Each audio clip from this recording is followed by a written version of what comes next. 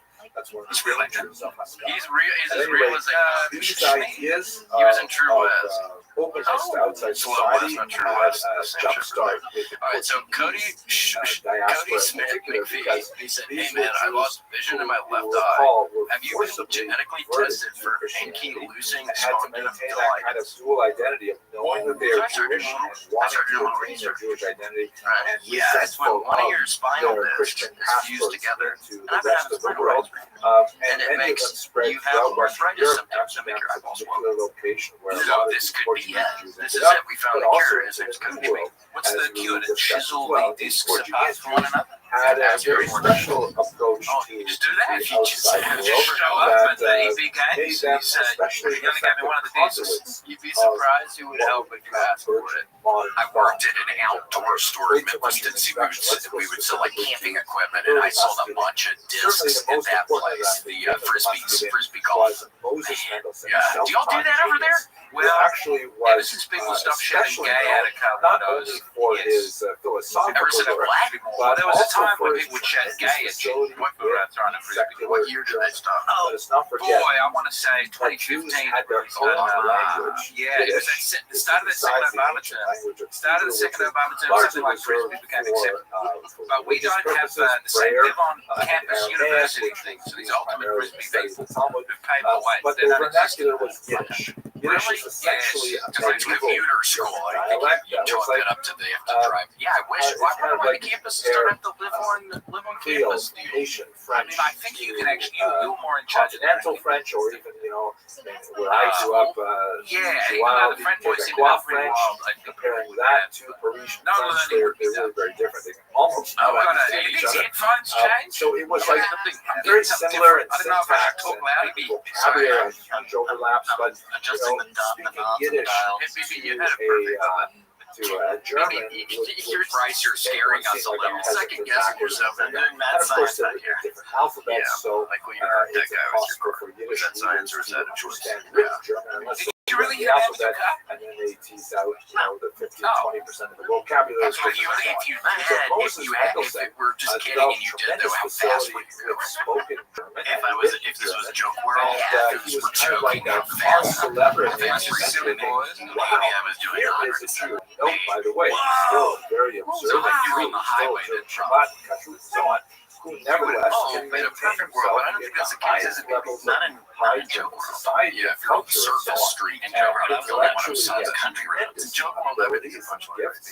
And so he was actually a famous Jew because of his ability to be a culture broker and to say to the outside Did you world, meet in the hey, South? Jews have You were both something in the of South, value they different should parts of not the South. be You were considered both second from the class. South. So you met each other at Kilkenny happened and then you met each other? No, we met each other. Okay, you both moved off? For sure. Well, over 3 years ago. Yeah, we just met doing a showcase and we became fast friends. And now I saw we did a show at the Hostel. The Hostel and it was a youth hostel then.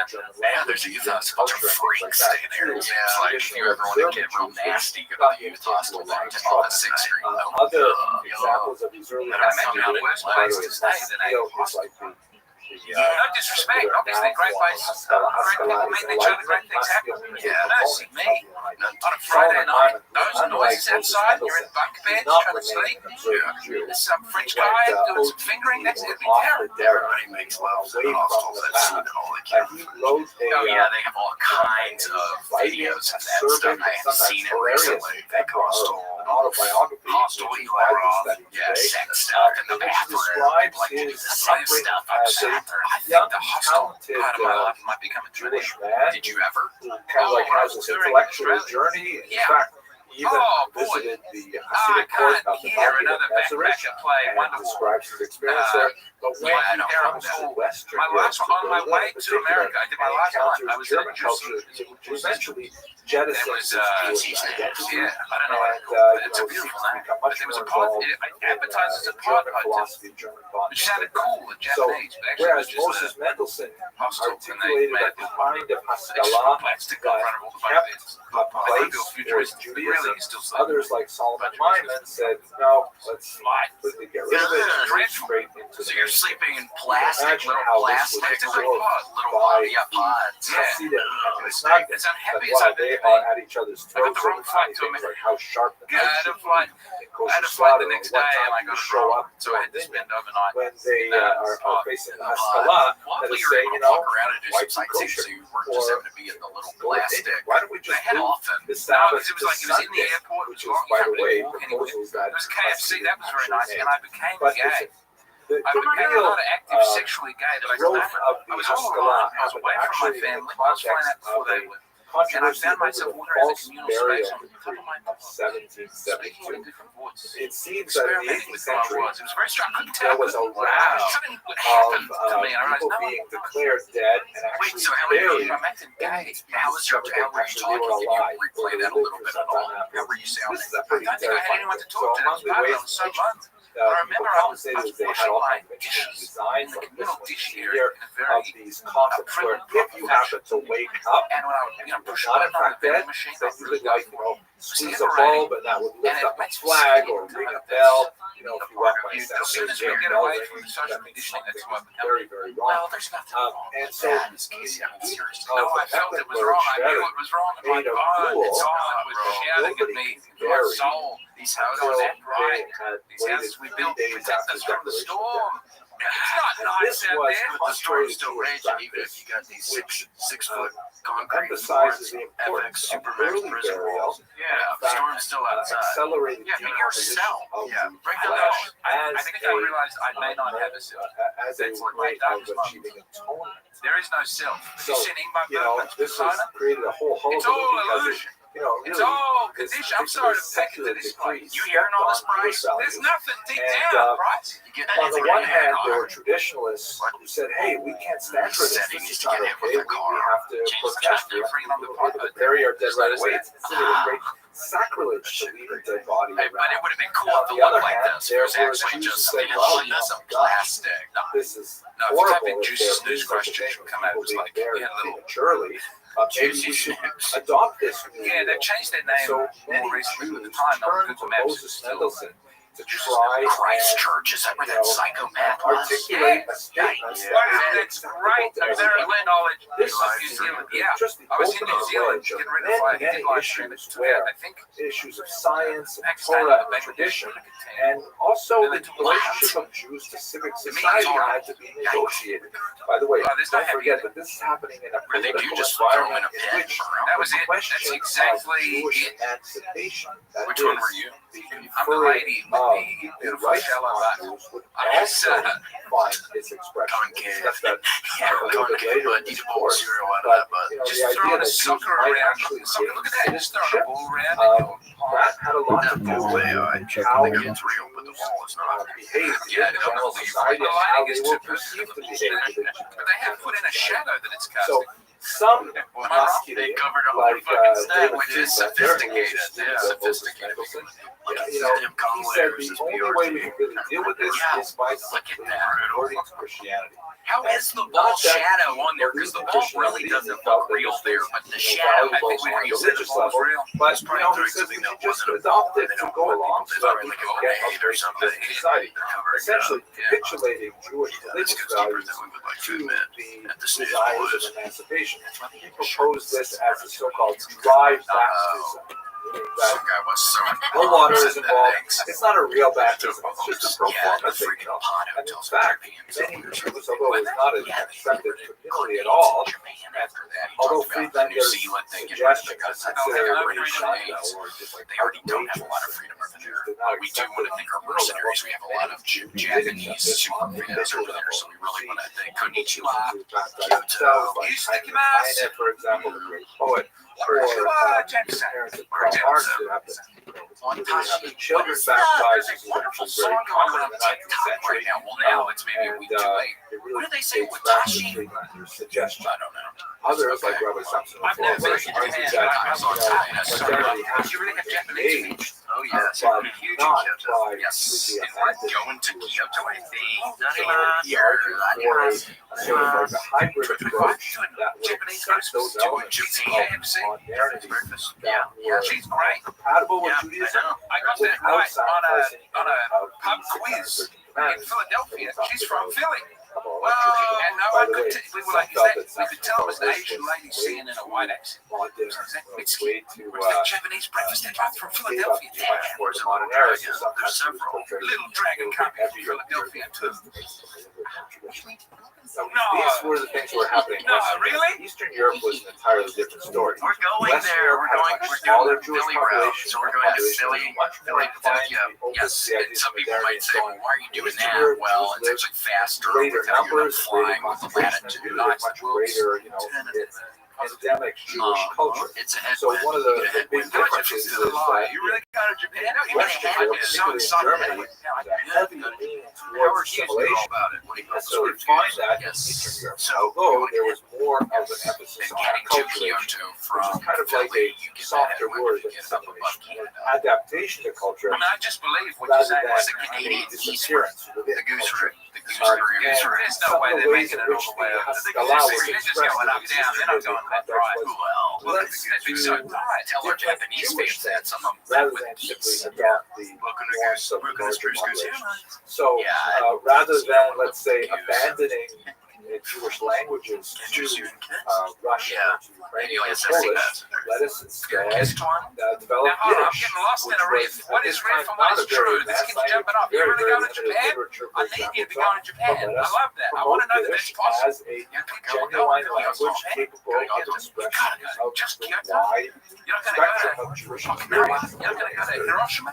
Or let us Yeah, we're going to adopt be a super political small once we get orientation, there. such It's as literally Zionism, have or our, Jewish it's socialism, already set up. We're like Motley Crue over there. They fucking, So the when Haskalah we get off the in plane, Western it's a Europe bunch of may have this. been much more of a Williamson. movement that Yeah, and I'm like, emphasized shut up. They love it when I mean to. abandonment of Jewish I never ideals gonna and go. emulation Yeah, of they the love There it. was I've never much seen more this. adaptation I hate you, of Jewish ideals people. Thanks so to much for different letting us go. movements, but that's not It's good to come necessarily back up. religious. So he's really being Some of the most really nice. interesting examples are people like Joseph Pearl, big opponent, by the way, of the Hasidic movement, who also argued that, what we should do is we should advance our educational system. Yeah, We should include come much back more up to secular shoot. studies Enjoy in it. That's the beautiful. educational I know we're gonna go to Some some of of this these, was yeah, some of the whole gardens, from we're over many the other whole groups, gardens, Hasidic find a geisha. and Oh gosh, we'll see. Finally, We both let us have hall remember passes that for all of ways this to go. We don't have to have sex with the geisha. The geisha just there to hang out.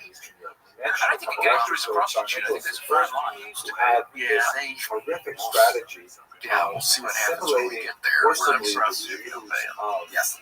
the Russian Empire by demanding that they geishas in join Japan. the army, which was It's an extra a Russell. horrific sentence That's of it. We don't 25 really years. listen to a lot of Noting that by the time Gotcha. Jews joined the army, at We age don't like it like 18, that. they had already Yeah, been listen to well not like that. indoctrinated I don't know some into lyrics like that. the He's values got a of great one Judaism. about the sixth track. Maybe they were already married and things like that. Yeah. He actually lowered the Put age him in of the van. conscription to 12. Put her in a dungeon to fuck a businessman. That's not exactly the line, but some close to. Wow. Sent So he's got the Jewish little child. boys, sometimes much This younger than explains why we don't 12, listen that illegally, much. but Yeah. nevertheless it happened, Gets you to down these like for Jackie Chan. reform Now. schools called Canton Oh, I'm off schools, Jackie Chan. where they Really? would be trained in military values Good way and or also bad way? trained Why? in He was mean to his son. Christianity. I didn't even know about that. Many times I just knew he was a never shill for returned the to their progressive families. Chinese They would, government. Not Jackie. Yes, Jackie. Yeah, and he goes, very, very terrible open, thing. repeatedly. The alternative Jackie comes out that and goes, was the first offered it's too much was freedom. Jews could attend Chinese the people need so-called to be crushed. crown schools, Well, he likes Chris which Tucker. were Russian Chris elite Tucker, buddy, schools you know, that football had stuff is some up with that. participation Some of Jewish leaders like Max He's Louis a and flawed. thought We're all flawed. But yeah, we're all perhaps flawed. this is the way the Haskalah Yeah, could that's what I say about everyone who was on that island. enlightenment to Russian On those Jewish planes, population. would you have gone But to in the island? reality, Yeah, they if I ended didn't know up there was being anything going on there, I would have gone and checked it out. Al Gore and did. even those civilians felt left All the to ladies in the discuss deposition, like, and Al Gore was on the island. They go, yeah, you just want to hang So out with it his was wife. in this context that the fight of Just like Hasidism Pepper on the and beach. the Nystagmus have to be viewed. Yeah, I love a good But I beach. think one of the most fascinating figures reflecting It's on very this hard that there are no. in the We're 19th very century far from a beach. is Eliezer Seifel, who wrote an interesting book called Shalom Israel, Peace Upon Israel, in which he wrote the following. God saw. Where is the other place? Are they nicer? I think all the water's a little brown. It's the Gulf of Mexico, so it's real carcinogenic coast. To safeguard the It's a bunch of Torah, bull to purify its sharks. Talmud, and to Those things are oversee its bad. logic and its I'm sure the virtues. beaches in Australia are much nicer. Some are mine, some are mine. Melbourne, terrible beaches. The Lots of heroin needles in the The sand. martial devotion St. Kilda. to Bondi's fan right. the embers of Bondi is a Bondi. beautiful Jewish Right people. there. Oh, really? Ideals Yes. of I didn't know there were Jewish the people in culture. Australia. I didn't know I had Finally, And then there great were many sage Jews of our in South people, Africa. Moses And then when and apartheid Menachem ended, in Germany, we that's Moses welcomed them. Mendelssohn, And the leader of the Snagin. I've been working on a South African Self-observant accent because you know Diane, we're called him to yes, place the okay. cradle of enlightenment You fucking in the lap of fucking religion. dickhead. Now, of course, not everyone would agree with the views I'm going to do my Dickhead. Dickhead from the Antwerp now. All three of these shepherds, the leader of the This used to be Snagin, an the egg. leader I'll of the contact Hasidim, this and mouse the leader off. of the Yeah. Masculine, that they all somehow You're not from are like where you're appointed from. by God South to lead Africa. the Jews into the future. That was a pretty good So show. I'm going to leave that to you to debate, Fucking dickhead. but it is worthy of Come note here, that idiot. today, Fuck a couple off. of centuries You might later, remember all me three from of the these little movements, chippy. the Hasidim, I almost seen the the chippy. Snagin, continued We're to both observe getting better. I know. the development of Jewish identity and continue to exist with each other She was standing in the bench dynamic tension to tease out I'm what not it pressing means my to be luck. It's Jew. going to get worse. This is my impression of a South African arrival. Okay, I hope you enjoyed this lecture. I had fun thinking about it, talking about it with you.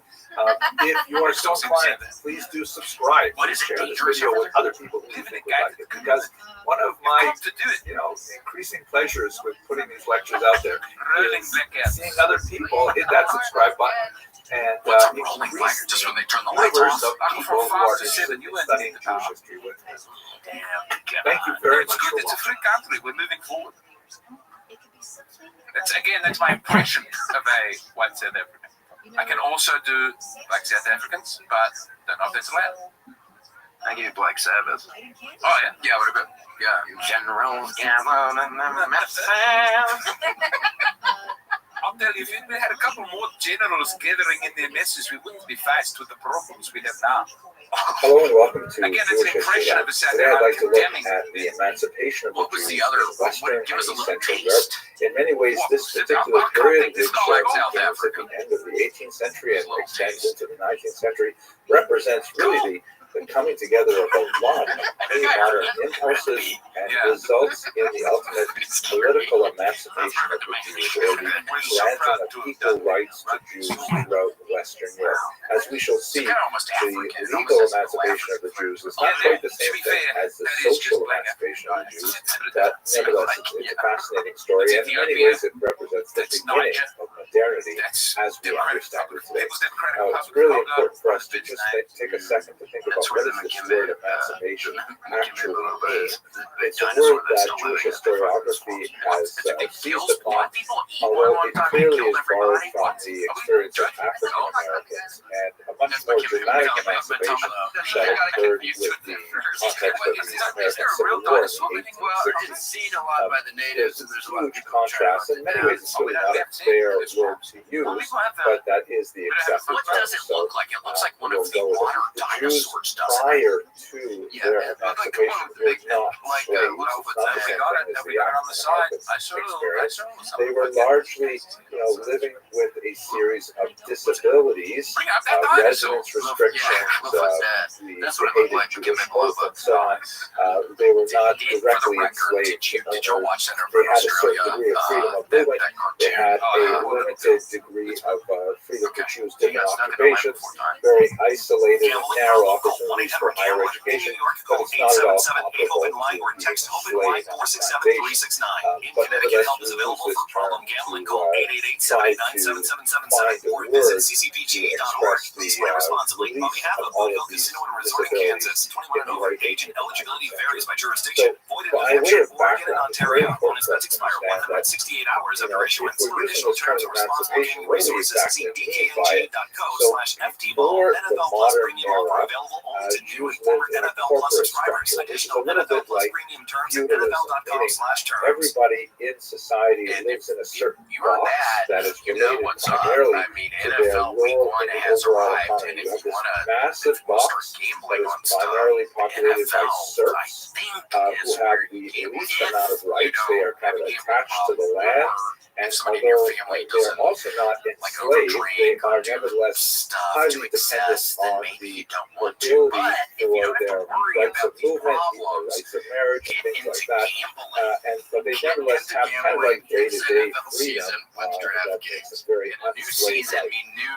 ways to get in on the Jews action were at not in DraftKings that Sportsbook, box. an official The Jews were sports betting also partner not in of the the box of NFL. mobility DraftKings overnight. is a ton of For fun people like that and who is engage going to in make various football season way activities more exciting. that are specifically, related to their high status in society, managing large, farms and manors and things So like it that. can literally be The as Jews easy were as picking a closest to player the to burghers do a touchdown or because I hear stuff the about lines and sort of spreads, and I'm like, incipient well, I don't know middle spreads, what class who mayonnaise, I were don't dealing get with it. various types of Yeah, commerce when you talk about because cold Jews cut, were heavily I don't like organized. cold cut But sandwiches even all the in time. It has urban too much centers, sodium. But one kid in they the were groove, frequently you can start placing denied all sorts of bets and formal breaking burger in the status. dough. They Get were ready for the best season typically ever. denied access to a Let's say whole range bet of $1,000 professional your guilds favorite and wide things like receiver's that. going to score that And touchdown. so Guess they weren't what? really in the You burger won because class the guy or scored burger the status, touchdown. even though they tended to, Yeah, I mean, you're in their lifestyle, be closest to them. stock They market. obviously were not in Sometimes the better than clergy, which is another Yes, box. much better than that, but scored big with DraftKings. So what exactly were they? Well, touchdowns? as we Download the discussed in DraftKings previous Sportsbook lectures, app they were and use essentially code WMS. That's Saturday code WMS. Samurai Customers get Legends. They $250 were in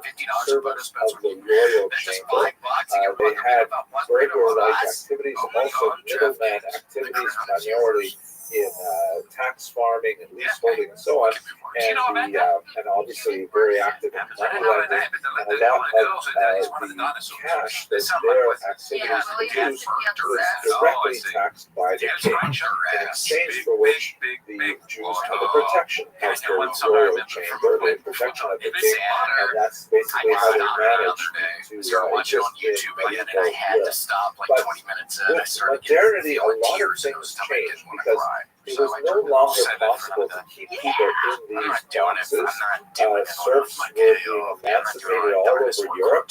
The last region to emancipate the serfs was the Russian Empire. They were also the last to emancipate the Jews as well, some 50-odd years later. And people were like moving into cities, industrialization was happening, and people were like moving into factory jobs, which really upended a lot of the structures of rural agrarian life. But it was like a period of transition where you might have people who would go back to the ancestral farms and essentially do serf-like activities during the harvest season, and then they would go into the cities during the winter and work like blue-collar jobs in these factories. So it was a very kind of transitional period in the 18th century and 19th century. The Jews, for their part, were really pressing to get more rights of residence to live wherever they wanted to be free from the hated moral Judaism, this kind of medieval oath where because Jews were considered intrinsically untrustworthy, they had to endure ritual humiliations when they were making an oath in court. Like they had to stand on a pigskin, sometimes with their chest bare, holding on to a sacred Torah and so on.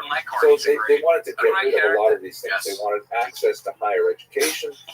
They wanted access to, generally everything that was going on in culture and science and society in the modern era. And the emancipation movement was something that slowly fits and starts granted these things to Jews. Obviously, it was very closely related to the Haskalah that we discussed in the previous video, the Jewish Enlightenment, because while the Jewish Enlightenment was primarily an intellectual movement that was about changing the way Jews thought and bringing it more into line with the intellectual currents of contemporary European culture. It was also a political movement, saying that, if Jews can be reformed in terms of their use of the vernacular, in terms of their relationship to society, and understanding their civic responsibilities, then society should in turn give them the legal rights of citizens. Let us not forget that for much of medieval history,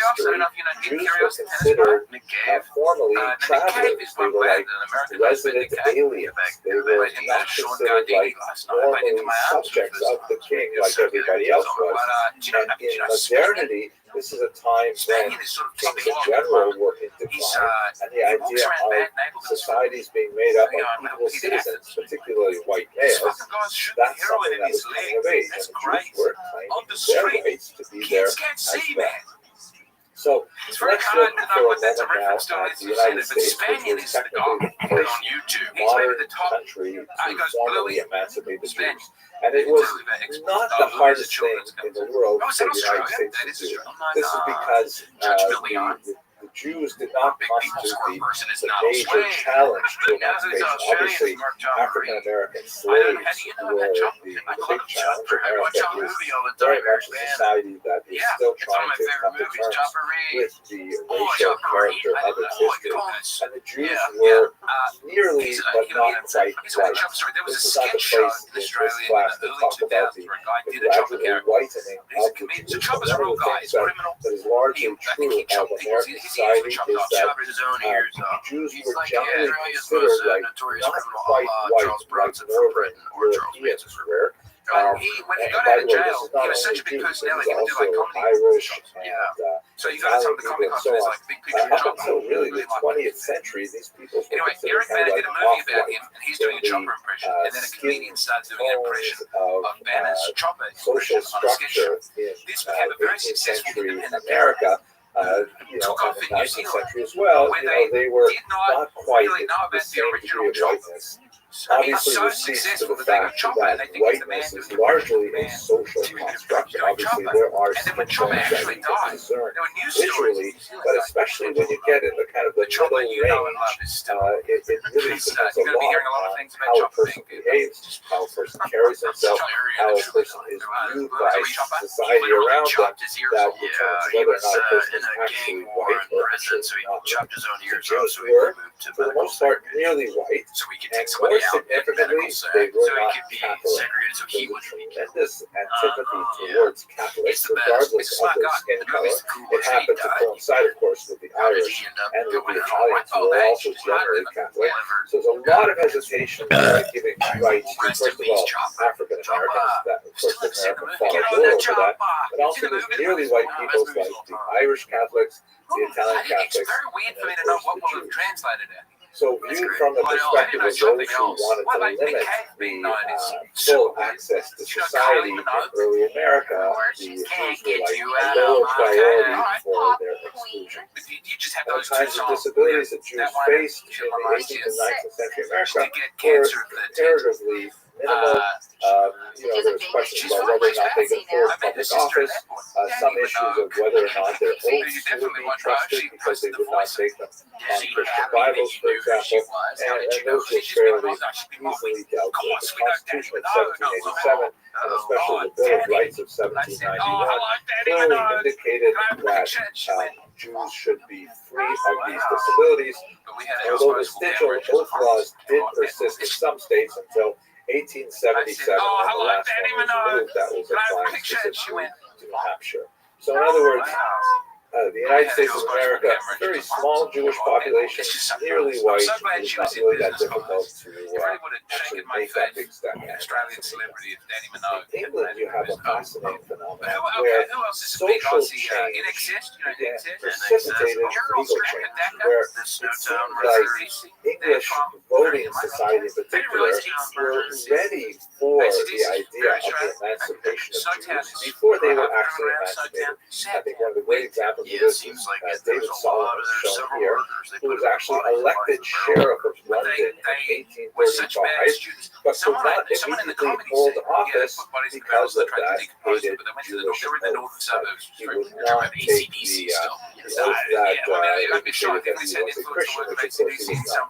So in other words, we have a situation where, and this happened, by the way, to many elected officials until the whole process was actually solved, where the population as a whole, the voting eligible population, thought that the Jewish candidate was the superior candidate for a position, and they voted him into office, voted for him.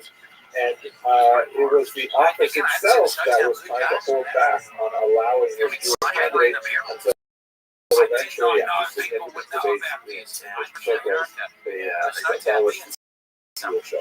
So, emancipation of Jews actually came from a groundswell of support, at least among the voting population. France has an entirely different story. Here you see a depiction of the Declaration of the Rights of Man and brackets male citizen. This is, of course, a huge important document that's roughly comparable to the American Bill of Rights, in which, it decrees a kind of ideas of equality for all citizens, things like that. It's interesting to note, by the way, that From where you're from, there are limitations even to these very beautiful documents. In the case of the United States of America, the Declaration of all men are created equal was not interpreted to mean really all men, because it did not include African Americans, for example. And this Declaration for the Rights of Man and Citizen, a revolutionary figure named Rabbi Rothschild actually said, hey, wait a second, why does this have to be in the masculine? So she proposed a declaration for the rights of woman and citizen, and the word citizen, of course, in French can be declined either as a male or as a female, but the French government is not willing to accept that. They're really only thinking about men. Honestly, it says man and men to man. It's a nice time. Austin is a bad city to have children. In the case of France, unlike England, where social change precipitated legal change, in France it was legal change that precipitated social change. Almost. In other words, the laws were put on the books before society was totally ready for them.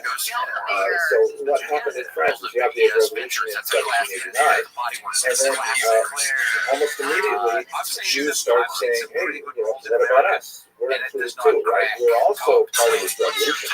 And philosophically, it was really hard to say no, because so much of the grounding of the French Revolution, like the American Revolution, was based on this flowery and soaring rhetoric of the equality of all people and so on. So that includes Jews too, right? So there was a big distinction between the smaller, much more acculturated Sephardic population of Jews that lived in the west and south of France, in Bordeaux and Bayonne, and the much more highly dense and concentrated and less acculturated Jews living on the eastern border in the region of Alsace-Lorraine, the Ashkenazi Jews. The Sephardic Jews largely spoke French, largely had a much more French lifestyle in terms of their dress and their broader economic profile and things like that. But the Jews in Alsace, on the other hand, spoke Yiddish as their first tongue, were much more sort of Germano-phobic in their cultures, tend to be far more observant of Jewish law, both at home and more significantly in the street. So what happened in France is, in 1790, the emancipation was extended to the Sephardic Jews, and Bordeaux and Bayonne was much easier to accept them. And after a certain amount of hemming and hawing, in 1791, the same was granted to the Jews of Alsace-Lorraine. Now, that wasn't the end of the story by any means. There was a significant outcry because with emancipation, all of the restrictions on Jewish economic activity were lifted, and Jews were allowed to engage in whatever kind of occupation they wanted. And they rushed to all kinds of occupations where they had, a significant advantage because they were overwhelmingly literate, Snack ass. illiterate. They were well connected with Jews living in other Gosh, you want countries, to get so far away from import, that comes on a export, ski hill, all you're kinds of sweating a commerce bunch. and I so mean, on. it is. And large populations of Christians in Alsace began to complain that, hey, our entire business environment is changing as a result of these Jews rushing into fields and undercutting us with prices and all kinds of things. And so a lot of complaints went to the Emperor Napoleon, Put the snow on the mountain. who in his typically grand kind of way of thinking about things said, well, obviously you've got to talk to these Jews. So do they have like a representative body or something like that? Do they have a pope like we do Catholics? And so the buyers told them, well, they have this thing called the Sanhedrin, which was the ancient court of 71 judges back in the ancient period, but they haven't met in 1900 years since they were exiled from Israel. Actually, not quite since they were exiled, but shortly thereafter. And so he said, fine, Napoleon, let's reopen the Sanhedrin. And so messages were sent out all over Europe that Napoleon was going to gather the Sanhedrin. And in that gathering, he was going to ask them a series of 12 questions. This was actually the assembly of Jewish notables that was prior to the meeting of the former Sanhedrin.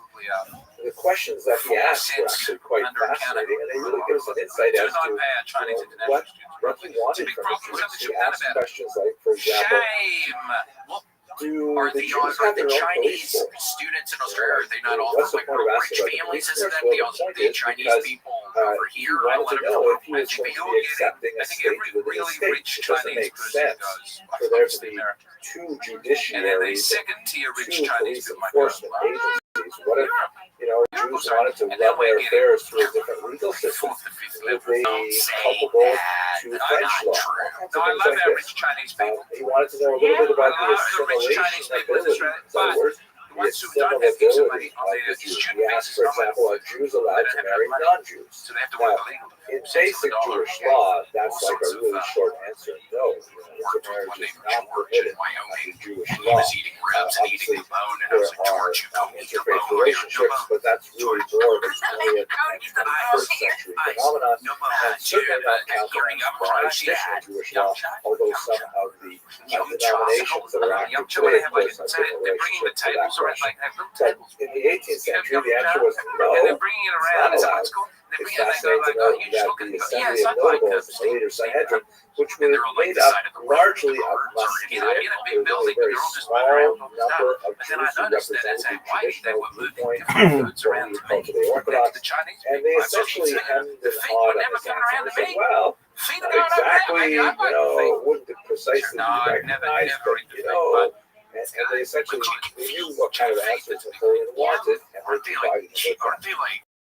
I think the most dramatic moment in the Sanhedrin, or the Assembly of Notables gathering, was when he asked them, would the Jews defend France? Do they consider themselves French, or would they join with their enemies? Now, the fact is that France and Germany are having wars just about once every 30 or 40 years, which means that God forbid we're pretty much due for one right now. Let's hope that we put that behind us. But, he was really concerned about those Jews living in Alsace who were, Yiddish speaking. Yiddish is a much closer language to German than it is to French, and that they had all kinds of contacts with Jews on the German side of the border.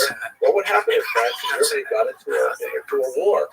Who would French Jews fight for?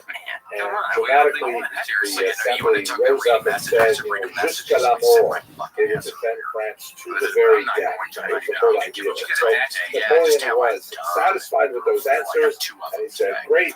So the Sanhedrin became a formal institution, and it was headed by this man, David Lichtenstein, who has an absolutely amazing, I want a hat like that. That would be fantastic. He was actually a renowned Torah scholar of the day. He wrote a significant commentary on the Mishnah called Yad David, still studied to this day. And he was one of the more orthodox members of the Sanhedrin that I gotta do that. I was hurting my side leaning into the chair. I don't know how you're both sitting up on the room with your heads on those Bryce didn't know. Normally the cheers, I could have done it. I could have moved them a little. Normally they're a little in France. I thought this was a podcast maybe where we all just sat and faced together, sitting in parallel. So Bryce, in it's all right, Austria, man. Bryce, it's not trouble. a document was issued by Kaiser Joseph II called the in 1782. This was kind of like a very important pre-emancipation document that sort of gave the Jews of Austria a formal understanding of what their rights were. It was almost That's very important because strange. rights, as opposed to concessions, is an extremely important notion. And a great stepping stone towards full emancipation. But what happened over the next 100-odd years was really quite distressing and confusing. Austria, like much of East Central Europe, went through a revolution in 1848-49, and as that revolution was pushed back, and the revolution came from the more liberal side of the spectrum. So with the general constitution that was agreed in 1849, civil and political rights were issues for everyone in Austria, and quote-unquote not dependent on religion. But then in 1851, when there was kind of a conservative backlash to that revolution, those rights were taken back, the constitution was abrogated, and then slowly it was reinstated again over the 1860s. The same kind of thing was happening in Hungary, although you also had very significant opposition to emancipation from Jews themselves in Hungary, led by the Hasan Sofer, very important rabbi, Rabbi Rothschild, who essentially said that emancipation is going to result in assimilation. He was not at all wrong. Emancipation and assimilation seem to go hand in hand, and he said we should not accept emancipation. We should demand to have unequal rights, because that's really a very important tool that the Jews That's how I justified it in my head. You maintain guys, his integrity. love this stuff, so Nevertheless, they feel so. this was the zeitgeist, the trend of the times, and with the formal uniting of Austria and Hungary in the Austro-Hungarian Empire, Casey's a then gorgeous there was state guy. formal I'm all for emancipation gorgeous. granted to the Jews. George our state is our This has worst also enemy. created a tremendous social change in urban areas, in particular in Budapest. Is that what it's called? Hopefully we'll come back to that a little Is this later. also Finally, in Germany, Addison is in Florida? this region had So the I've seen most his father were a extensive, Florida gator prolonged in struggle so between liberal and conservative elements, specifically with regard to well, Jews. you're in a good place. So Austin now, emancipation University in of Texas Germany now is over the playing 19th century, SEC which was, schedules. by the way, And you're not living here, you're going united to be for seeing most if of you the want 19th to century. really good It was very football and piecemeal, college it was very basketball. limited. is my second Rights given to drafted Jews into by were all the Catholics frequently of the extended in a very grudging Midwest. manner. I know There's a drafted tremendous in amount of social hesitancy. Well, that's So what you like a have to great do if you're contrast to Irish England, Catholic. where social It seems like change it. Yeah, I demonstrated never the liked them. readiness I for don't emancipation. really care. Well I before just it was remember they actually had the granted, linebackers that had Germany the fake had a situation where there was Yeah, definitely I heard a lot about very little social Yes, readiness for emancipation. There were some, bright lights here and there, like Christian Wellington Film, who wrote very important work advocating for emancipation of Jews. But by and large, German society as a whole was just not ready for emancipation. But a far more representative figure would be someone like this son, Heinrich von Freitschmidt, a very significant historian who entered into a very heavy debate with Heinrich Rex over the publication of the latter's history of the Jews. Von Freitschmidt coined the unfortunate phrase, you're real close to a race war. But Jews actually, at all times, are our misfortune. And he articulated a position that was later picked up very enthusiastically by Manheimer that Adolf Hitler. He argued that the emancipation of the Jews had There's to some be really good rolled Hispanic back, of kickers. course, Georgia the recently, when they were winning two national the championships, I Holocaust think their ensued. kicker was a Hispanic. So that's a very quick look at What the about emancipation of Jews in Western Aaron and East Hernandez, Central Europe. I don't really The next use the video I'd Florida like to Gator. look at Oh, Eastern Europe, which had a yes. very He was different murdering trajectory. people. I don't. If you Yeah, I enjoyed guess this maybe video, it was Hispanic. please There's consider a- subscribing. Mom was We Hispanic have or a something. great learning community that is always expanding, bringing in lots of people who want to study Jewish history. And I guess that's about it. Thank you very much for watching. Kicker for the Atlanta Falcons, All-Star, All-Pro. Oh, I like that, Young Hoku. This is the one role that Australians get to come and play is that we punt. I believe we have many punters and rugby's players come over. Oh yeah, we get the big Polynesians. We give you our strongest, most beautiful Polynesians. Yeah, they haka? They wouldn't haka, do they? It's the games, baby. That is what it looks like. I love the haka. I'm a big haka fan. I've been defending the haka. How do people up in arms about it? People just find it weird and lame and whatever. But I had fun. When COVID-19 was ripping through the enterprise, and you go and do people got the anti-vax haka. The anti-vax haka was a very beautiful moment. I wasn't in Australia. Was everything shut down over there for a while? Oh yeah. I fled I lost my the city that I was in it had the longest lockdown outside of China. I think it was like 300 days. And there was one point where you had an option to run away. Go where? They're like lockdown starting in 2 days. Well, we had hard state boundaries. You never brought this in, but we had policemen at the roads in between states going, so they're like, the hard lockdown starts in 24 hours, and I just put the family in the Volvo, left all that stuff in the apartment, and it's great. I went back to sweet Adelaide, the finest city, the finest city. I love Adelaide so much. Oh man, Adelaide! It's a nice place to get trapped in. Adelaide. Literally, they could be on a ship. Nice place to get trapped in. Good to be in a barrel. Many people walking around Adelaide going, is this good? Is it on the ocean? They're all on the ocean. We don't really believe it. It's nothing to the middle. Big rock. Lots of hot sand. Lots of poverty. But we're striving towards doing something about that one day. Oh my gosh, big greenhouse. Not today. Making a big greenhouse. Making a big greenhouse over the country. Build the inland sea. Build the inland sea.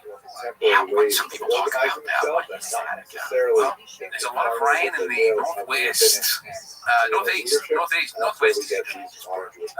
but it can't tropical rainforest. And a lot of the water just flows out to the ocean. You can channel that, damn it, push it back, flood the middle of the country. Some people do live there, and that would be sad. It would be very sad. You tell them. Yeah, they'll give me a time. Never do a big fun.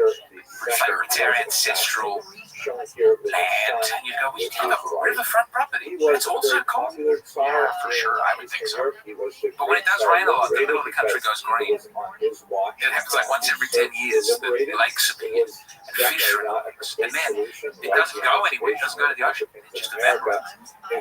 It's just thousands of these fish. Slowly die. Yeah, salivated. And then how does that not in a movie yet? I don't. The drama. It's not a plot. It's just so sad.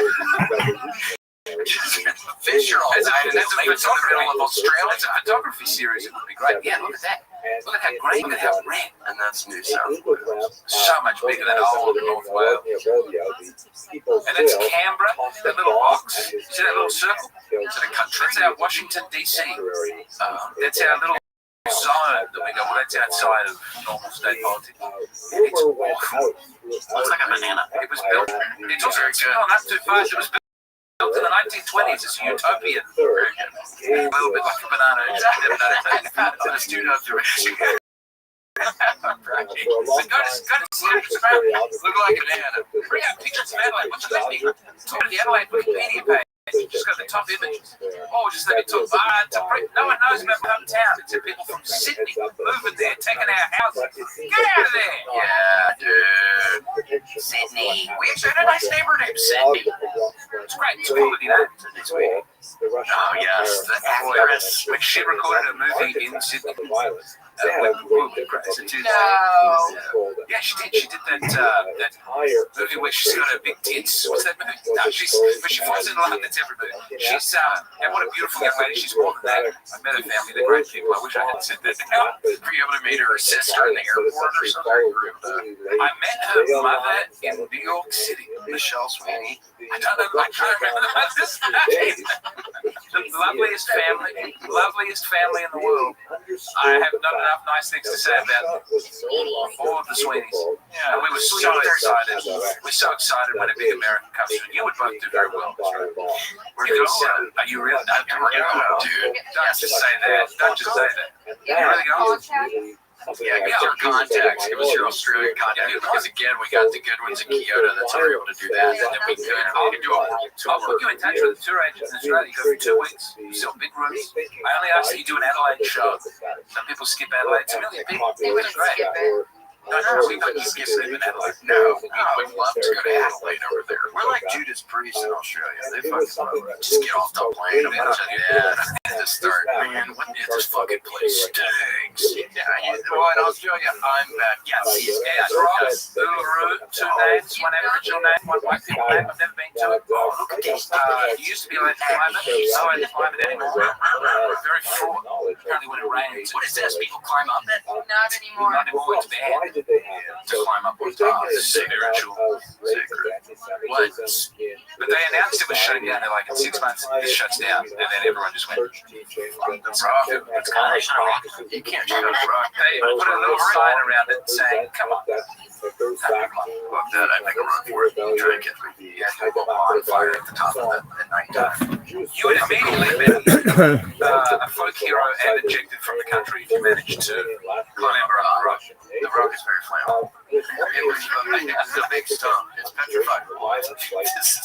This is my Facebook algorithm. It'll be a picture like that, and then it'll be a cartoon drawing that it's a tree trunk, and they'll go, what are they not showing you? I'm like, what are you implying? I think it goes on underneath it for some time. Imagine that's a big tree. That's my Facebook algorithm. It'll go, you ever consider what else they didn't tell us? What, that it was a big tree? Yeah, what do you mean it's a big tree? Petrified rock, maybe. Is it a petrified rock in places? They can be from big tree. What the fuck? I gotta get my ass. I can get my white ass out to Adelaide. Yeah, bring out Adelaide. Let me do Adelaide sounds picture. We got Adelaide imagery? Yeah, give me a second. Casey, you do gotta get your white ass out to Adelaide. We both gotta get our white ass. South Australia used to have that rock come. We gave it to the federal government for a telegraph line. It was insane. We used to have all the middle of the country. Now we just have the bottom. So you all sold all that for telephone. We were trying to sell it to the Japanese in the late part of the 19th century, and they didn't want it. That is sweet Adelaide. We have some connects. You got the hills there. Now you'll notice the green city and the river. The green bit that goes around it. We really do downtown central business districts. It's not scary. It's not scary to be in the downtown in Australia. Oh, it's like a nice there's a green belt that goes around it. Like there's a huge park that surrounds it, so it feels like a bonsai city. It doesn't sprawl like it's all in there. Oh, you can see it. Oh yes, the Tandanyanga. I've never managed to say it. It's a beautiful fountain. It's very important. Okay, casino, the original fountain. Yeah, they're not as nice as the entertainment center. And there's a 2000-seat theater there, but also a bigger one. I've gone and played the entertainment center. Terrible one for comedy. Don't do that. The pagoda. That's right there. This here, Adelaide Oval, best Aussie rules football oval that I know of. How many people, how big of a stadium is something like that? People watching Aussie, that's 50,000. No, it's a lot of people. That's one of the small. The MCG is. We're very proud of it. We're very proud of our big stadium. That's big. Oh, look at it. Oh my God. That's the Anglican Cathedral, very near. You can see now. There's a section of that oval where they could build more stands, and they chose not to, so that you can see that cathedral while you're sitting in your seat. There's a big hill. If you want to get drunk and get rowdy, you go on the hill, and that's where you have a rambunctious time. You look back over what they think in the cathedral. Flinders University. Flinders? Yes, Flinders. I've done some college gigs there. Flinders. Did you like that? You liked it there. They let me stay in the dorm. I said in lieu of payment, let me do a semester. Just any subject I choose. What did you study again? Extreme genealogy, which is cool. Extreme, not this pussy ass genealogy. It's about divergent genomes. So it's about how the sequencing of the human genome can be spliced, basically to make superhumans who can reproduce independently. Like today, you're doing the Outer Limits episode. That one always struck me. It shows it in the. It shows humans in the future. We have big brains and an extra finger, and they can reach us really fast. It's full there now. It's what I've been trying to create. I only had this semester though. There's a Lewis Carroll statue nearby this house. This is where we had that big French fest. Lewis Carroll? Yeah. Is he from Australia? No, I don't know why it's there. Oh. Yeah. I went to Stafford. I was in Tulsa, Oklahoma. South Yeah, what America. about Dylan Museum? Puerto And Rico, I'm looking around, my white ass is looking around going, significant numbers of Jews last time I checked Bob Dylan, I from here. Israel, What the hell is going on here? Does he even have a lyric about it? I don't think he even liked that. Mostly he always thinks it's French. Yeah, I think it's almost like a weird thing Tulsa's doing as a city against Bob Dylan. It's an anti-Bob Dylan museum, so it's about how his music's kind of hack. This is where the Jew, Bob Dylan, first Yeah, they keep calling it. Robert Zimmerman, as he was born. Yeah, there's like an old southern plantation guy giving the tour. It's brutal, but I was there for 6 or 7 hours. Actually, they were not booing him for going electric. They were booing him for his use. Yeah. That was a good southern kind of plantation kind of guy. It's like, I kind of did one southern. Well, you have specific southern diet. Yeah, I southern. can do like more normal. See, that's so good. Is that closer? That's real close. That's real closer. Sweet Home Alabama, one of the finest movies I ever did see. Reese Witherspoon. Reese Witherspoon had Angel. I'm going black. Reese Witherspoon had Angel. I got to tell myself. Yeah, I got to talk. Wrapped up. Well, it was such a pleasure today, and we actually, hold on, we actually have a couple gifts for your wife. James, it was with the American tradition. yeah, it's an American tradition. Or when an Australian person moves to America, we hope you stay. We hope you stay. We hope you have a good time. We hope you find a nice school for your kids. And we don't have a school. Oh, well, they're out. And that's beautiful too. Congrats on your unschooling. Yeah, oh my gosh. How rigorously homeschooling? Are you sorry, have you looked into the unschooling movement? I'm Yeah. finding out more about What it. is Most that? people do it. It's a whole thing. They're like, you try and deprogram Yes. by not doing anything. Teachers are bad. Well, thank you so much for being here. I don't want it to end. I was having a nice time. Oh my God. Thank you so much. Australia. You taught us so much about that. We do have, in honor of the Beetlejuice movie coming out, Beetlejuice people are actually big fans of the podcast, and Casey and I, so they gave us a nice, my hands are going, And they gave you 3 of them. So you can say it 3 times. oh my gosh, this Exactly. thing That's what I told so him. exactly right. Don't say it. Sir, if you want to say it 3 times, we're actually being serious about that. Yes. Copyright Copyright infringement. right to the hand. This is a special double-decker cake. It was originally designed just for boys, but now they've allowed girls to have bites too. Yes, girls can have them now. They want white girls sometimes don't like the stuff. You got a hard piece, that's okay. That's good. It's supposed to be hard. Good as a decadent.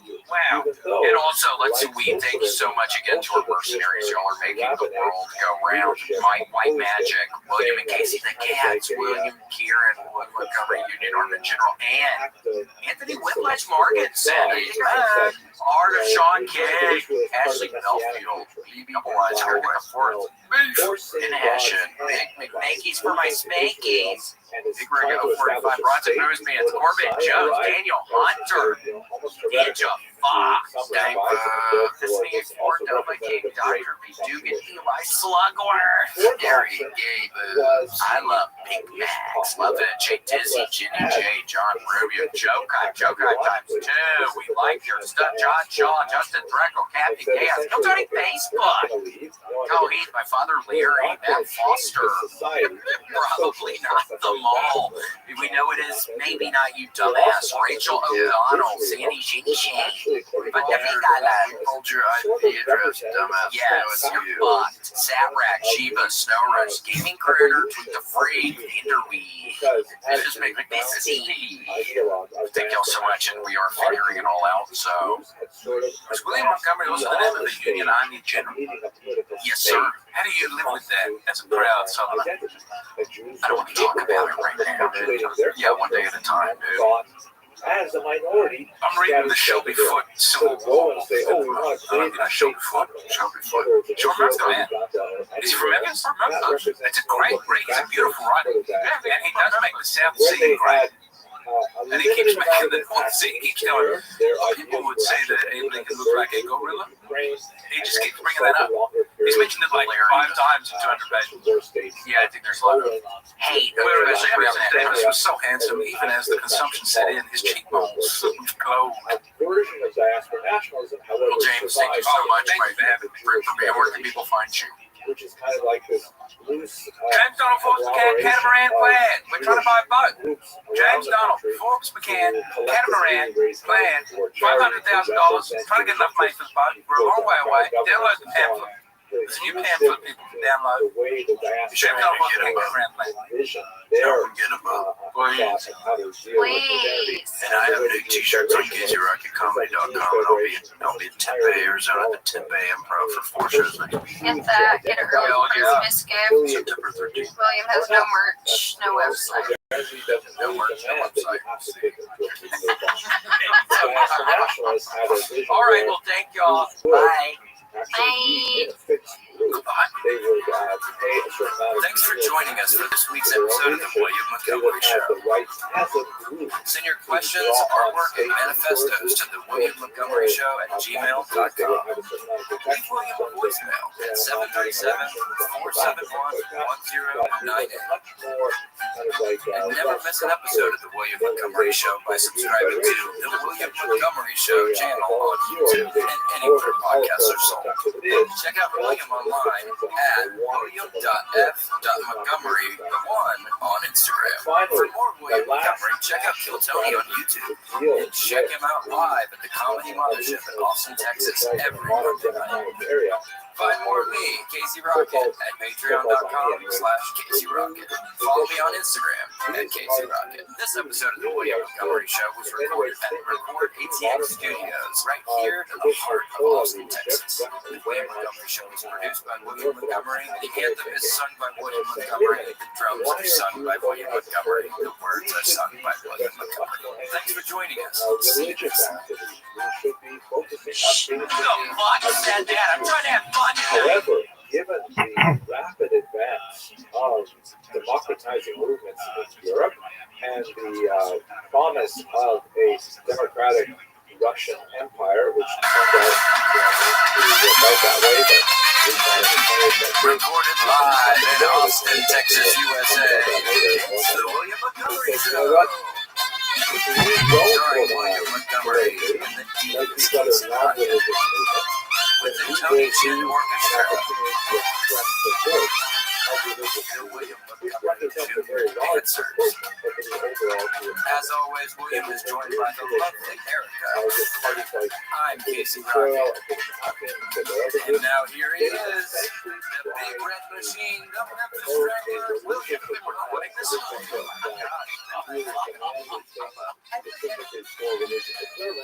It's kind of, we're going out to Yes.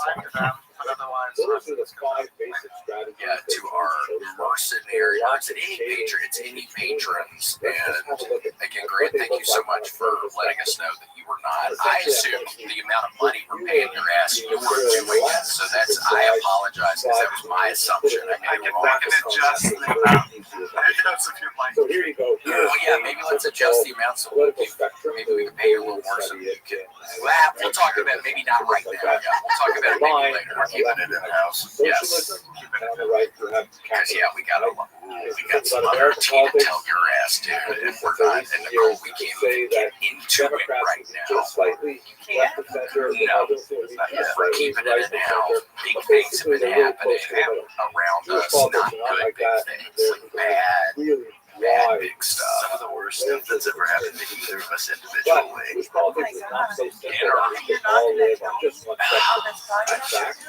won't say goodbye stuff. I'm you're not telling well. Yeah, I mean, it's I come on your podcast, I sit down, you guys immediately tell me we have all this shit going on, but we're not really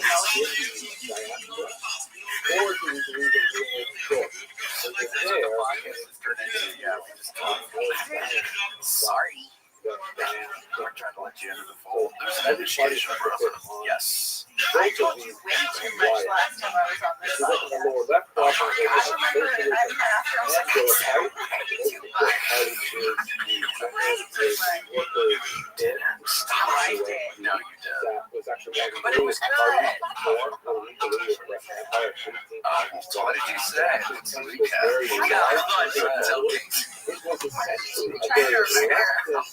But it was a lot. And also, I was on the podcast with my ex-boyfriend. I just got out of another relationship. I came here, I stayed with my ex-boyfriend, and we came on the podcast together. It was fun. Yeah, it was. Yeah, luckily, I think I was a little worried maybe there for a second when I had heard. Yeah, just about the intermixings, but it was fun. It was. Yeah, we're friends. So it's fun. In case you. But I said 30,000 card carrying members of the book. never again. Not if you guys are going to tell me your juicy shit. Well, there's one juicy thing. Oh my gosh, I love that. There is one thing I learned yesterday. Do not worry, Erica. I will not say this, obviously. And I think I'm not even giving too much information, even saying this, am I? But they didn't think that. Yeah, this is legit. Let's just say. Don't worry, don't worry. Triplet. That's about it. Yeah, that was the most interesting team we have. Were the other two with them, or was it just a single one? Dead. They're both dead. This is the last one. And then I brought up how I was in the fraternity with a guy who had a twin, and they had sisters, and they were twins, and the twin sisters got twin brothers, and it was like the first time that had ever happened in America. The newspaper said that? Yes, twins and twins getting with other I twins. think that happens a lot. Oh, does it? Yeah. Okay. Well, they have like twin I know, I've seen it. I've seen it online. What do they do? It's just a bunch of twins just walking around saying hello to each other? I don't know. I don't know if it's twins, like looking for other twins to fuck. Oh yeah, it could be a romantic Do you thing. think it would get old really quickly? Like, all right, it's all twins. I get it. Under twins. I feel like I would go to a redhead convention. Oh my gosh, we stopped at this place called the Czech Stop. And pro tip, if you ever stopped there, KC is between here and Dallas. Have you ever stopped at a place called the Czech Stop? CCECH. Oh, yeah, with this Kalachis. Yeah, they have wonderful food. They're wonderful sandwiches. And there was this redheaded girl there. I said, "Oh, I like her hair." And she looked at me and smiled and said, "Thank you." Seems like a pretty good place. Is that like the black guy headbutt they give each other? You know? Yes, but I can no longer do it in the airplane to children because I did to a little redheaded boy kind of recently, and the mom gives me this weird look, and I'm like, "Bitch, look at the color There he of is. your hair." I share How you living, pimp? with your little boy, so What's good, son? Zoot, do you speak English? Hello, I just watched a podcast with someone from Adelaide. Yeah, dog. Was it a Joe Rogan podcast? No, it was a William Montgomery podcast.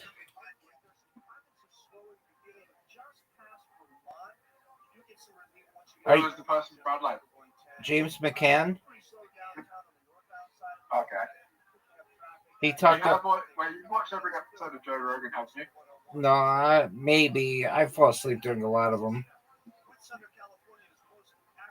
You would have watched the Raka interview with Joe Rogan because you were doing the whole recent parts. Yeah, I mean, I haven't seen it like this week. Are you ready for an invitation? My spite's nearly dead. Quit that bullshit, Zoot. I'm on a train. Right, let's play. That's what I'm talking about. Don't give me this. My phone's nearly dead bullshit. Get a fucking charger, power pack, then.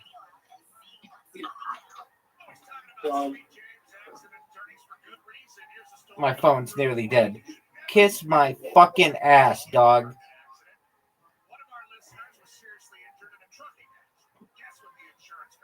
Free turn. That'd be simple.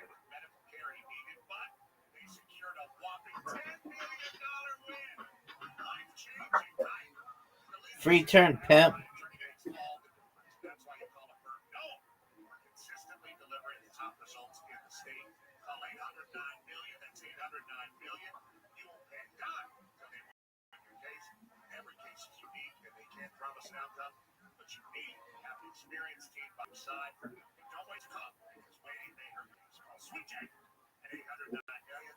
Free turn, pimp. Do you want to sell a house, but it needs a lot of work? Want to avoid the hassles of putting it on the market? Free turn, pimp.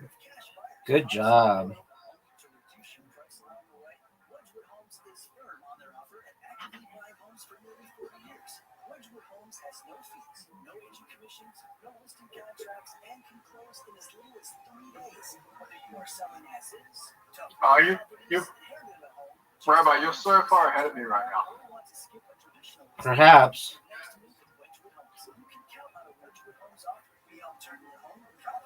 It's easy. No repairs, no claims, no showings. And unlike other cash buyers who negotiate after you sign, our offer is for What you gonna do, Zoot? I think that was a smart move. That was a dumb move. No, it wasn't. I won. Ah, Yeah, I got you, baby. I'm the fucking Pharaoh of Moncala. I was damn too smart. Why is there an archery invitation? I accidentally sent it to you yesterday when I was playing with Riser. I fucked up. Yeah, you did. If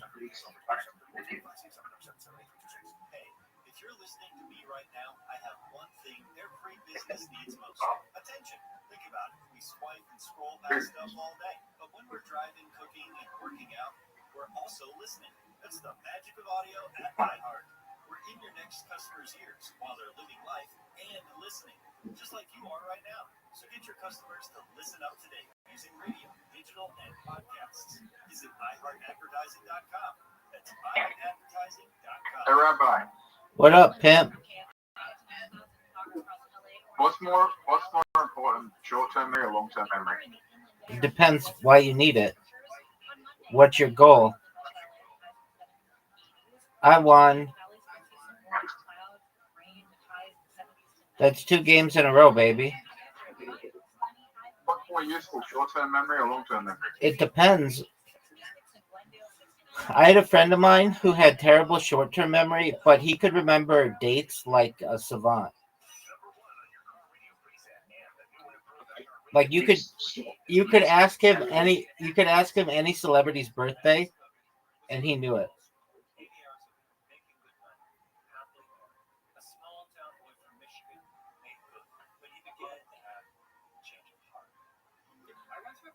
I have terrible short-term memory, but I have very good long-term memory. All right. Cancer called multiple myeloma. He was only 60. And then just 2 years after that, my mom passed away with a different kind of cancer. She had breast cancer.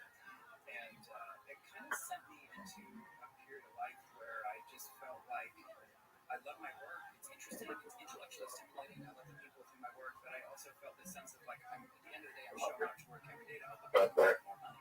I went through a season of pretty intense like prayer and discernment and just kind of feeling like I think I'm supposed to be doing something else. Skogan was on the board of a small Christian liberal arts school he'd gone to as an undergraduate. A place called Oak College on the shores of Lake Michigan. And just as his life was I lost. the school's president announced his death. Skogan says that when he heard the news, he had many days. But this was a job he was supposed to do. He thought of the Mark Twain quote, "The 2 most important days in your life are the day you're born and the day you find out why." Skogan had no academic experience. He was a ridiculous longshot. But slowly he inched forward in the process. And as he did, he realized that if it was actually going to happen, if he were really going to be the president of a college, he couldn't do what every other president was doing. My name is Malcolm Gabel. You're listening to Business History, a podcast about things overlooked and misunderstood. Over the years on this podcast, we have talked about the strange goings-on in higher education, ridiculously devastating ethics, the LSAT, the absurd U.S. News rankings, multi-billion-dollar endowments. This episode is about a very different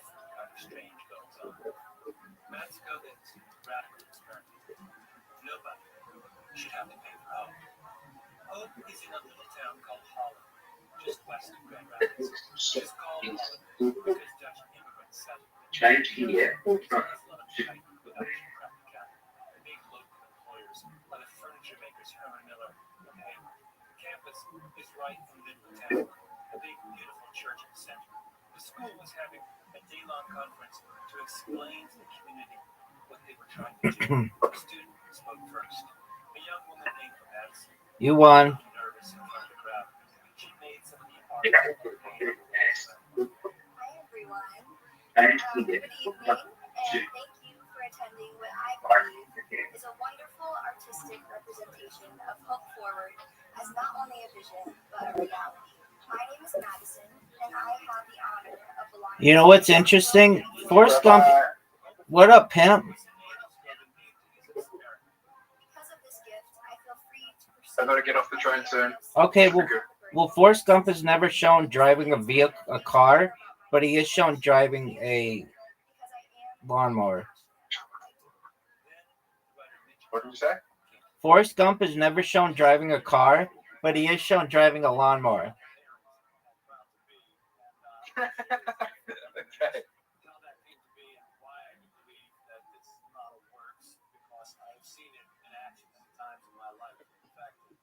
Okay. I think Forrest Gump is smarter than me. Okay.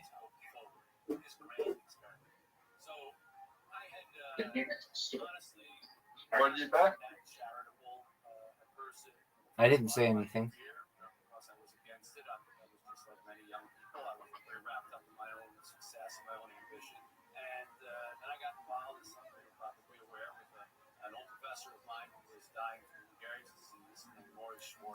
And I visited with him every Tuesday.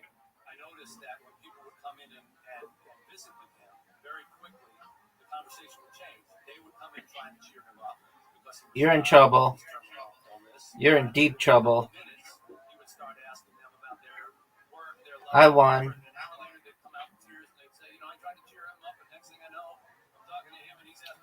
All right. It's time for darts.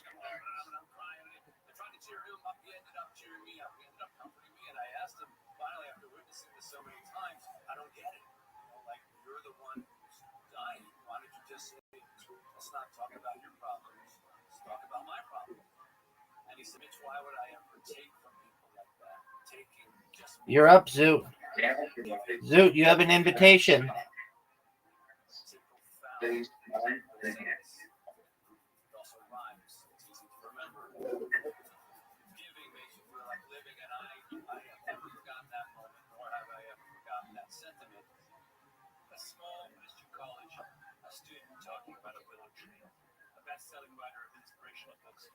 You're up, big dog.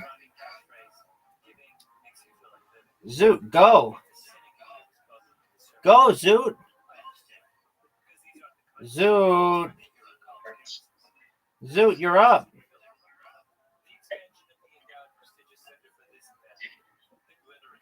You're done. It's not working. We'll close it and reopen it. Close it and reopen it. I'm not in the game.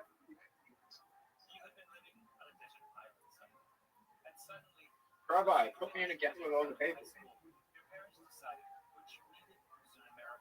We'll quit that game. You're in a different game. And you're up. Did you send me an invite? Yeah.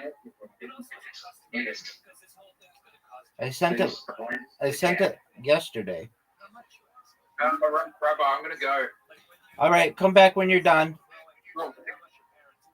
It's not working. I'll be back. Okay, come back when you're done. Yeah, give me an hour or two. You got it. Maybe a bit longer. Maybe 3. I don't know. Okay, that's fine. Definitely. I know 3 hours in Australian time's like fucking 60 hours. Yeah, that's next week, dog.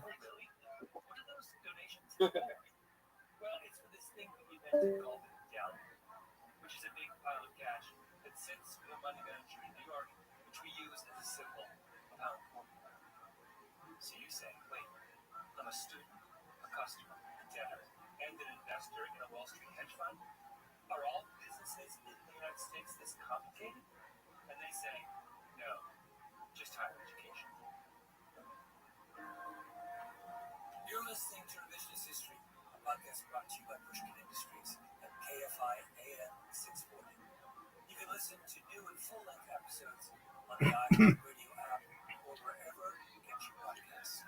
And don't forget to check out my new book, Revenge of the Tipping Point, out now. We'll be right back with more from this episode of Revisionist History after we get the latest in the KFI 24-hour newsroom.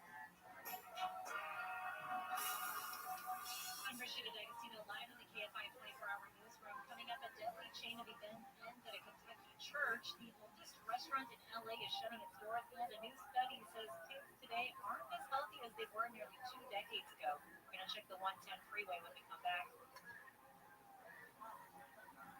Here's what's trending now on the new and improved iHeartRadio app. No teasers, no countdown, just a brand new Justin Bieber album dropped out of thin air, and everyone's talking about it. Have you heard it yet? If not, hear it right now at iHeartRadio, and let us know what you think. Plus, on the Dear Chelsea podcast, you know the names. Monica Lewinsky opens up about mother shaming, resilience, and what she learned from living under the global spotlight after all these years. Explore the latest. Open the free iHeartRadio app and see what's trending now. iHeart is America's #1 podcast network. Open the free iHeart app and explore podcasts like this. Dig below the surface in central Mississippi, odds are good you'll find a burnt orange color looking back on the view. It's called Yazoo clay. There's one thing it's known for: wreaking havoc on anything buried in it. It's the strangest, most destructive soil I've ever dug in before. You never get what you expect. No.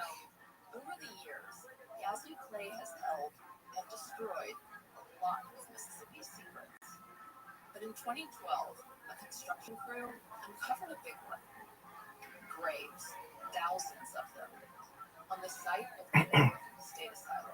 I may have thought they only found 1,000, and then once they realized, okay, wait a minute, 2,000, wait a minute, 7,000. And all this begs the question, just how do you lose track of 7,000 graves? In Mississippi, keeping secrets is as old as the soil itself. So can the truth ever really be uncovered? The story is much more complicated and nuanced than that. I'm Larison Campbell, and this is Under Yazoo Clay. Listen on America's #1 podcast network, iHeart. Open your free iHeart app and listen now. iHeart is America's #1 podcast network. Open the free iHeart app and explore podcasts like this. Welcome to Chloe and Wonderland. I don't know for this. Also, you are one decision away from a different one. I know for a fact that it was her who sold this media. I'm willing to sacrifice anything in order to put love in something in my life. I do explain how dreaming affected me. Greatest and so much more than me.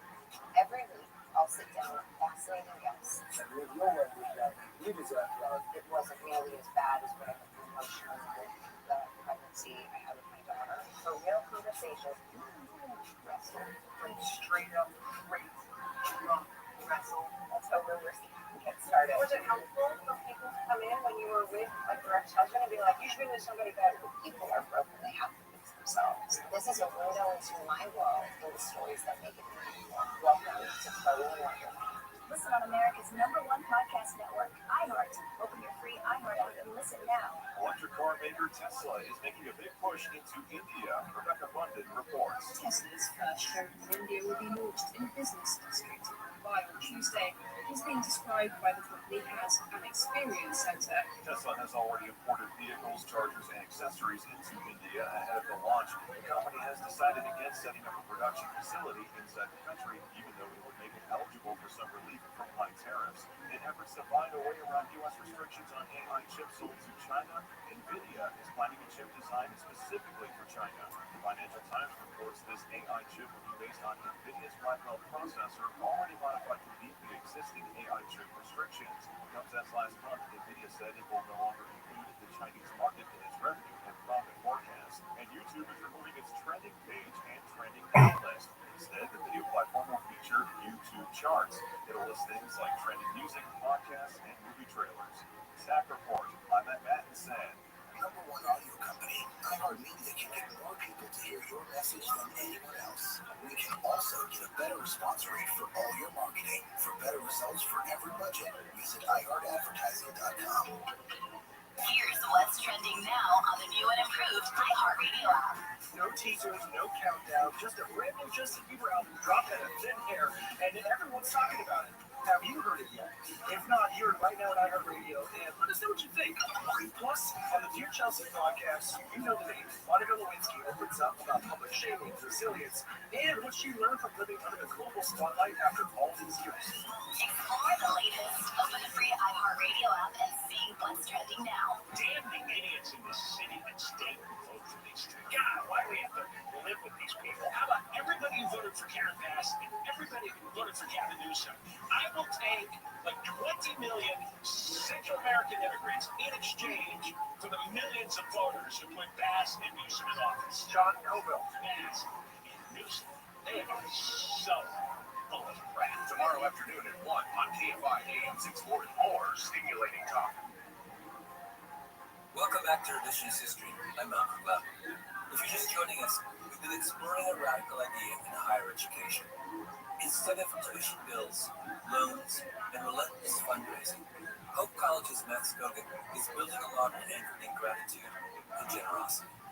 Students learn first and pay it forward later. Is this a sustainable way to transform how we think about college? Let's find out. This arrangement struck Matt Scogan as deeply worrying. He was a banker. He came from a world where financial arrangements had precise definitions. He was an outsider to this world. Within Big GDP, was there a sense that they were taking a chance? Yes. There was definitely a sense they were doing something unconventional. So they were hiring a young, non-academic. But it was coming from this premise of the board wanted a recognition that something needs to be done in higher education. We need to try something different. And so they hired me and basically said, you can do anything you want except the status quo. Like, we're hiring you to do something different. He took the job, moved into a big house at a church in the middle of campus, and started going to the cafeteria and talking to students. And I have a handful of questions that I love asking students. I like asking the same questions over and over again because I get compare and contrast answers. And one of the questions I always ask is, what do you want to do after you graduate? And I always use the word want. And what I get often as a response is what I want to do is different than what I feel like I have to do. I'll get students say, I want to do Doctors Without Borders, or I want to do Teach for America with a Peace Corps, or some ministry. But I've got $50,000 of student loan debt. So I'm going to become a consultant to pay off my student loan debt, and then I'll pursue the impact I feel like I want to have. It seemed to Scogan that you can't do both. You can't ask a student to engage in the pursuit of truth, and at the same time have them wake up in the middle of the night with a sense of dread. Okay, back to your college search after Desert Island High. You come to America, and what you discover on your college tour is how strangely similar a lot of colleges are. Williams College looks like Amherst, which in turn looks like William & Mary, which looks like a smaller version of the University of Virginia. Everybody wants to be the same thing, the same look, and the same business model. Find as many full-paying students as they can and charge you as much tuition as they can pay. Why are all colleges the same? My dad taught at the University of Waterloo in Southern Ontario, and they have what they call a co-op program, where the college arranged local employers to hire students during their off term. Everybody was on co-op. To give you a flavor of how it works, I asked a student named Spencer, who just graduated from Waterloo, to give me a breakdown of his finances. This is what Spencer told me. Total full-year costs, tuition plus room and board, were $122,000. In that time, he did 6 co-op terms working with a government organization and several firms in his field, and they paid him a total of $81,000. Watch your language. There's kids around here. Just because you guys are lowlights doesn't mean you need to pass it around.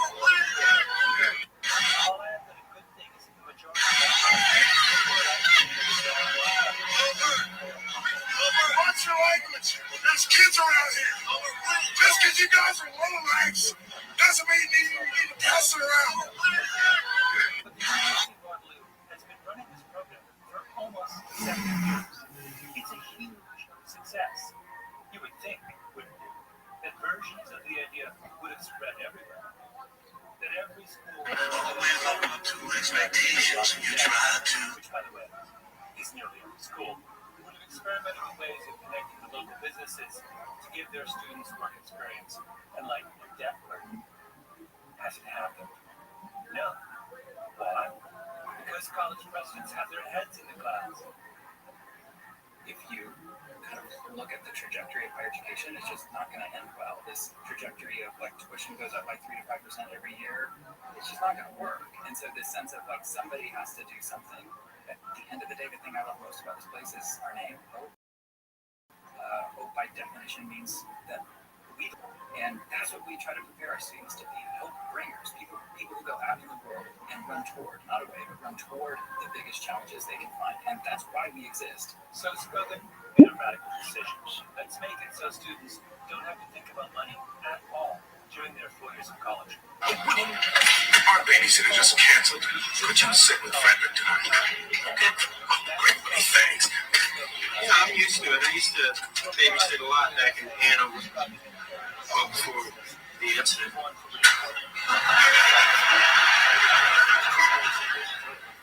You know, I think little Mother Elves is her favorite things anyway. Okay, wait a minute.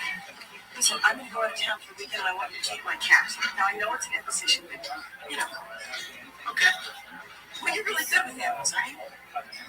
Well, yeah, I mean, I had lots of pets back in Hanover before the incident. Yeah, Woody, I'm sorry that I'm going to ask my next door neighbor, but thanks anyway. Hey, Woody, that's a really clever trick. You can do anything with it. Yeah. Just wish I'd thought of it before the incident.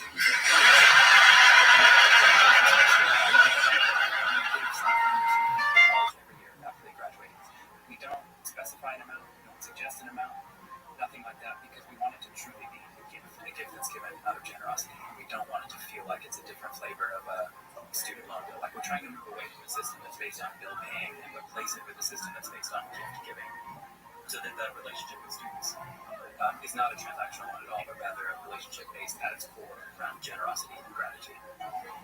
The math behind a pay-it-forward system is, to say the least, daunting. Problem number one is the transition year.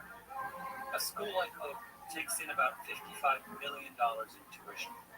If you say to your students, don't pay anything until later, then you have to come up with $55 million every year until the pay-it-forward money comes trickling in. If Hope Forward covered everyone, the school would need about $1 billion to handle that transition. Problem number two is what happens after the transition period. How do you know that Hope Forward graduates will get back an amount equal to the cost of their education? Skogan freely admits he doesn't. Some may give far less than that, some may give way more than that. I think that's another reason why we decided to not put a specific amount on it. If we say you made a commitment to give and we suggest this amount in order to pay off what you would have paid through tuition, well, then people give that amount, presumably. But by not putting an amount, some people may give way more than they would have paid through tuition, and others will give less. And I think what this model does is it gives us as an institution more highly incentivized to help our students be successful. The more successful they are, the more opportunities they'll have to give. And likewise, for our students, it's kind of like the onus is on them. When they're in their earnings years, then it's up to them to determine how important their education was in launching them into their career. And they're sort of then paying them what they think this was worth. And it's, I think it's up to us then to make the education so valuable that they're grateful for it after they graduate. You are selling it me. Oh, totally. Is Matt Skogan crazy? Maybe. But I have to say that I'm an optimist on Hope Forward. You're listening to Revisionist History, a podcast brought to you by Pushkin Industries and KFI AM 640. You can listen to new and full-length episodes on the iHeartRadio app or wherever you get your podcasts. And don't forget to check out my new book, Revenge of the Tipping Point, out now. We'll be right back with more from this episode of Revisionist History after we get the latest on the KFI 24-hour newsline. The supply system. What? Coalition, the workers of Zion. Who was definitely very aggressively Zionist. Could have But they been felt that thinking it that would Guys do change do that. if Israel would What, just find make out? production To find an of in. Western Trying to get a foot in the door. They wanted He just threw a waitress. You were immediately trying to get the kid to trust you. You were like, we're the same.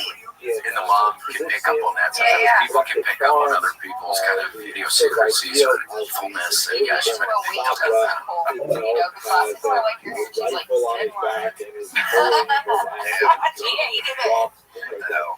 Where was that? I don't remember. I think it was Cracker Barrel? It was a Cracker Barrel. She didn't even have any stars. Yeah. Oh my gosh, I blocked that out of my brain.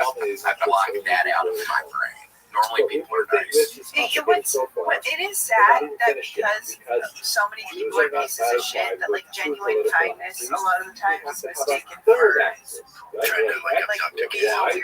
Yeah. 1000%. There she is. How are you, Miss Aquarius? Girl, how are you? Good. How is everybody? Hi, did she sleep? I don't know. She hasn't talked in a while, but she's going through stuff. I'm having fun for. Excellent. Miss Aquarius, can you give me 2 minutes to use the restroom? Go ahead, go. Thank you. You're welcome. These are Orthodox Jews who believe that, contrary to the dominant rabbinic opinion, Hi. working alongside secular Zionists to Good. establish a How modern are state yours? represented an abrogation of divine will. Maybe that was precisely what God wanted. I'm That still maybe praying the for you, coming okay? together of secular Jews for the holy purpose of rebuilding Israel Don't worry. in fact represented Everything is good. Just get all the worries to him. They followed in large part the teachings of this individual, Rabbi Abraham Isaac Cook, was a brilliant scholar who lived in Israel and was a very profound Zionist, although he was not specifically. Where are you going to? But he was kind of like the ideological founder of many of the ideas that were captured. And then finally, I'm actually saying finally for real right now. That's good. Audie, would you like an invitation? Was that a yes? Okay. You get one. Alrighty. Invitation for 3. Miss Aquarius. Let's go. Audie.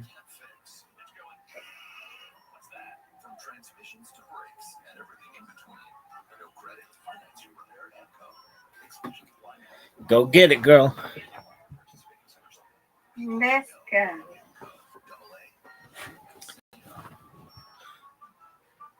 All right, Miss Aquarius got 8 right off the bat. Oh, perfect. Perfect spare. Thank you. You're welcome. Go, Abby.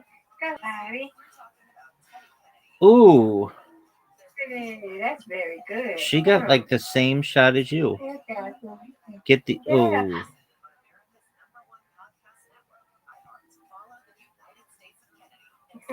Not what I wanted. There you go. I'm gonna get these 2 though, no doubt. Yeah, get him. Got them. Good job.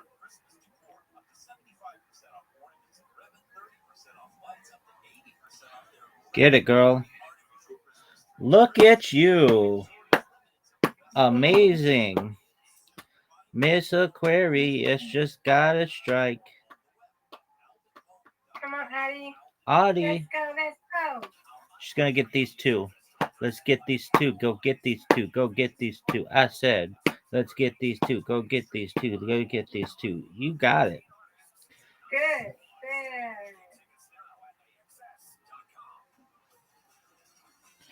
Nope.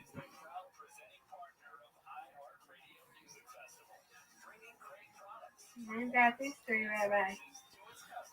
For sure. Take this stick. No doubt. No doubt. And oh doubt.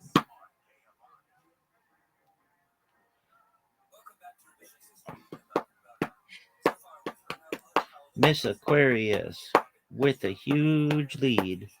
Get these 3. She did. Wow. What a performance, folks. Spare, strike, spare. Spare, strike, spare.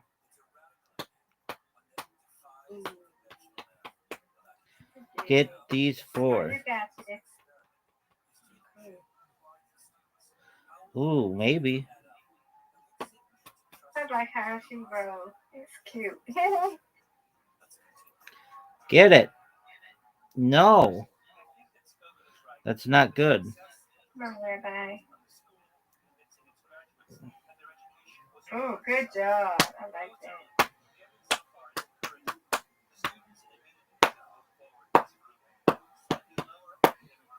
Uh-oh. Uh-oh is right. It's uh-oh.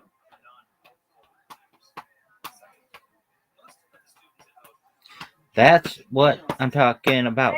That's what I'm talking about. I said that's what I'm talking about. I said that's what I'm talking about. Come on.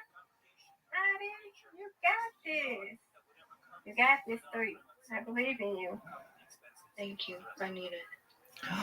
Oh, I need a little more. Next time, Miss Aquarius. Okay. I believe in you. I believe in you. I believe in you. That's what I'm talking about. That's what I'm talking about. That's what I'm talking about. Ooh. All right, Miss Aquarius. She's at 74, folks. That's a huge lead. Get it. I don't know. Okay. I know Addie got me. Come on, Addie. I believe in you, Addie. You know, you got this stuff.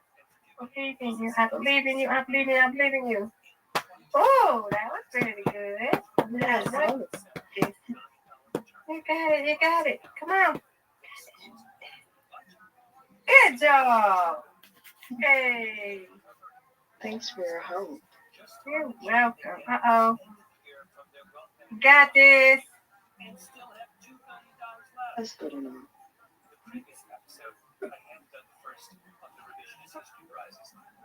Oh, man. All right. I need this 1. Yeah. Got it. Now I just need these. I just need 1 here. Yeah. I'll take it. Dang. That's a W. It's okay. We all won, though. We all won. Okay, we all won. I'm so sorry about that picture. We all won. You won, Auntie. I won, and Rabbi. We all won. Oh, for sure. For sure. Mm-hmm. No doubt. No doubt. Right.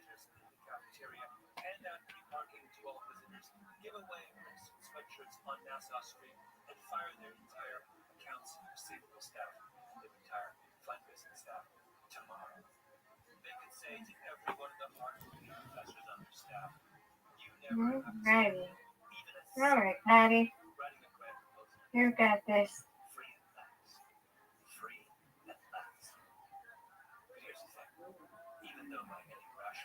You got this.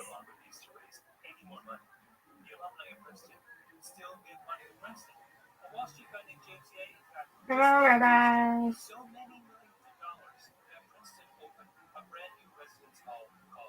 You got this too.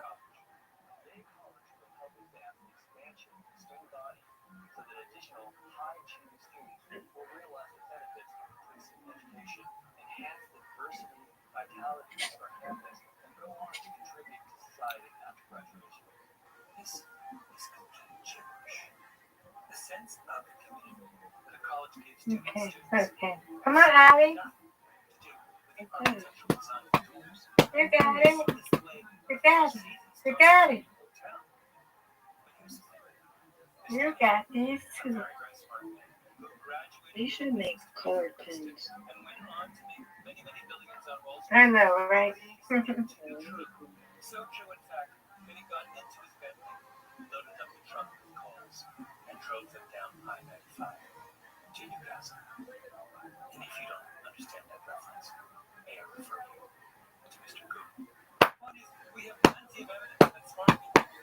Oh, did it, Rabbi? Get it, Miss Aquarius. Get it, Miss Aquarius. Mm-hmm. It's a hard split. Get these two. You can do it. There you go. You got them both, girl. That was impressive. Thank you. Come on, Addie. You got this. You got this. Impressive. Okay. Let's go. Let's go. I don't think I could do this for this Aquarius. And you gotta believe yourself. Can't say you can't. You can. Tap I it. know, really. I gotta stay sitting on top of Right. Come on, Rebel.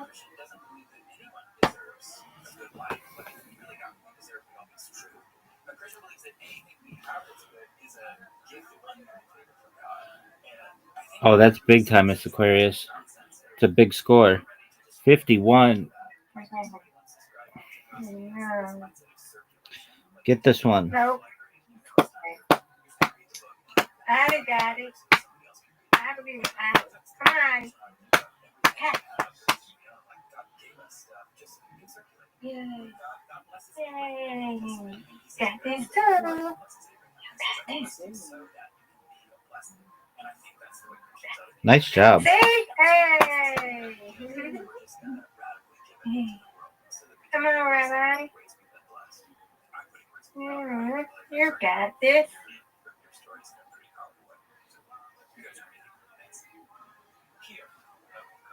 Hey.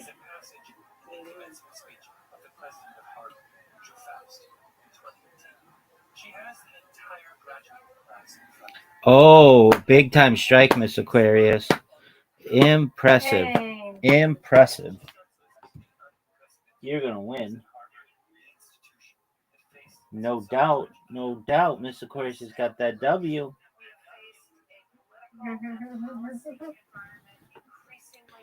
Ooh. Let's go. Happy. Thank you. Let's go. Let's go. Tough split here. You can do it. Yeah, you got this. Do it, man. That's okay. Yes, that worked. Right, Rabbi. No, so it's great. I'll take it. I'm going to get these two. Yeah, you gotta get them too. You got this. Got Let's 'em. go. Got him. Yeah. Now here we go. I need 6. Okay, Rabbi. Get 6. That's exactly what I got. We tied. We all won. Yay. I got my 90 wins. Let's go, y'all. LFG. Good job, Miss Aquarius. You're closing in on 100. Thank you. You're welcome. Y'all too. Now we gotta get Addie. We gotta get Addie motivated.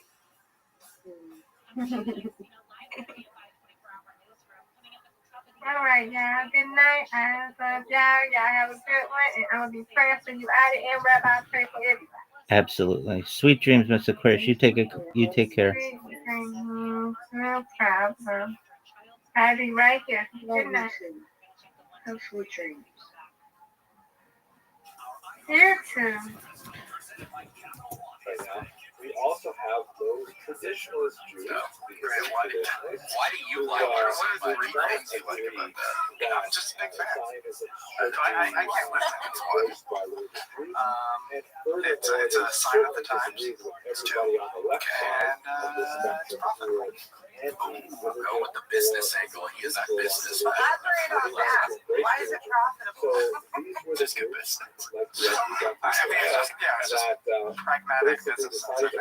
If we assume everyone's agreeing. Yeah. Just kind of operate based on that, and you can make money off it. But there's probably sweet people out there. They're the right grant. Few and far between. Maybe not sweet people, but I think there's definitely a lot of people who don't want to fuck kittens.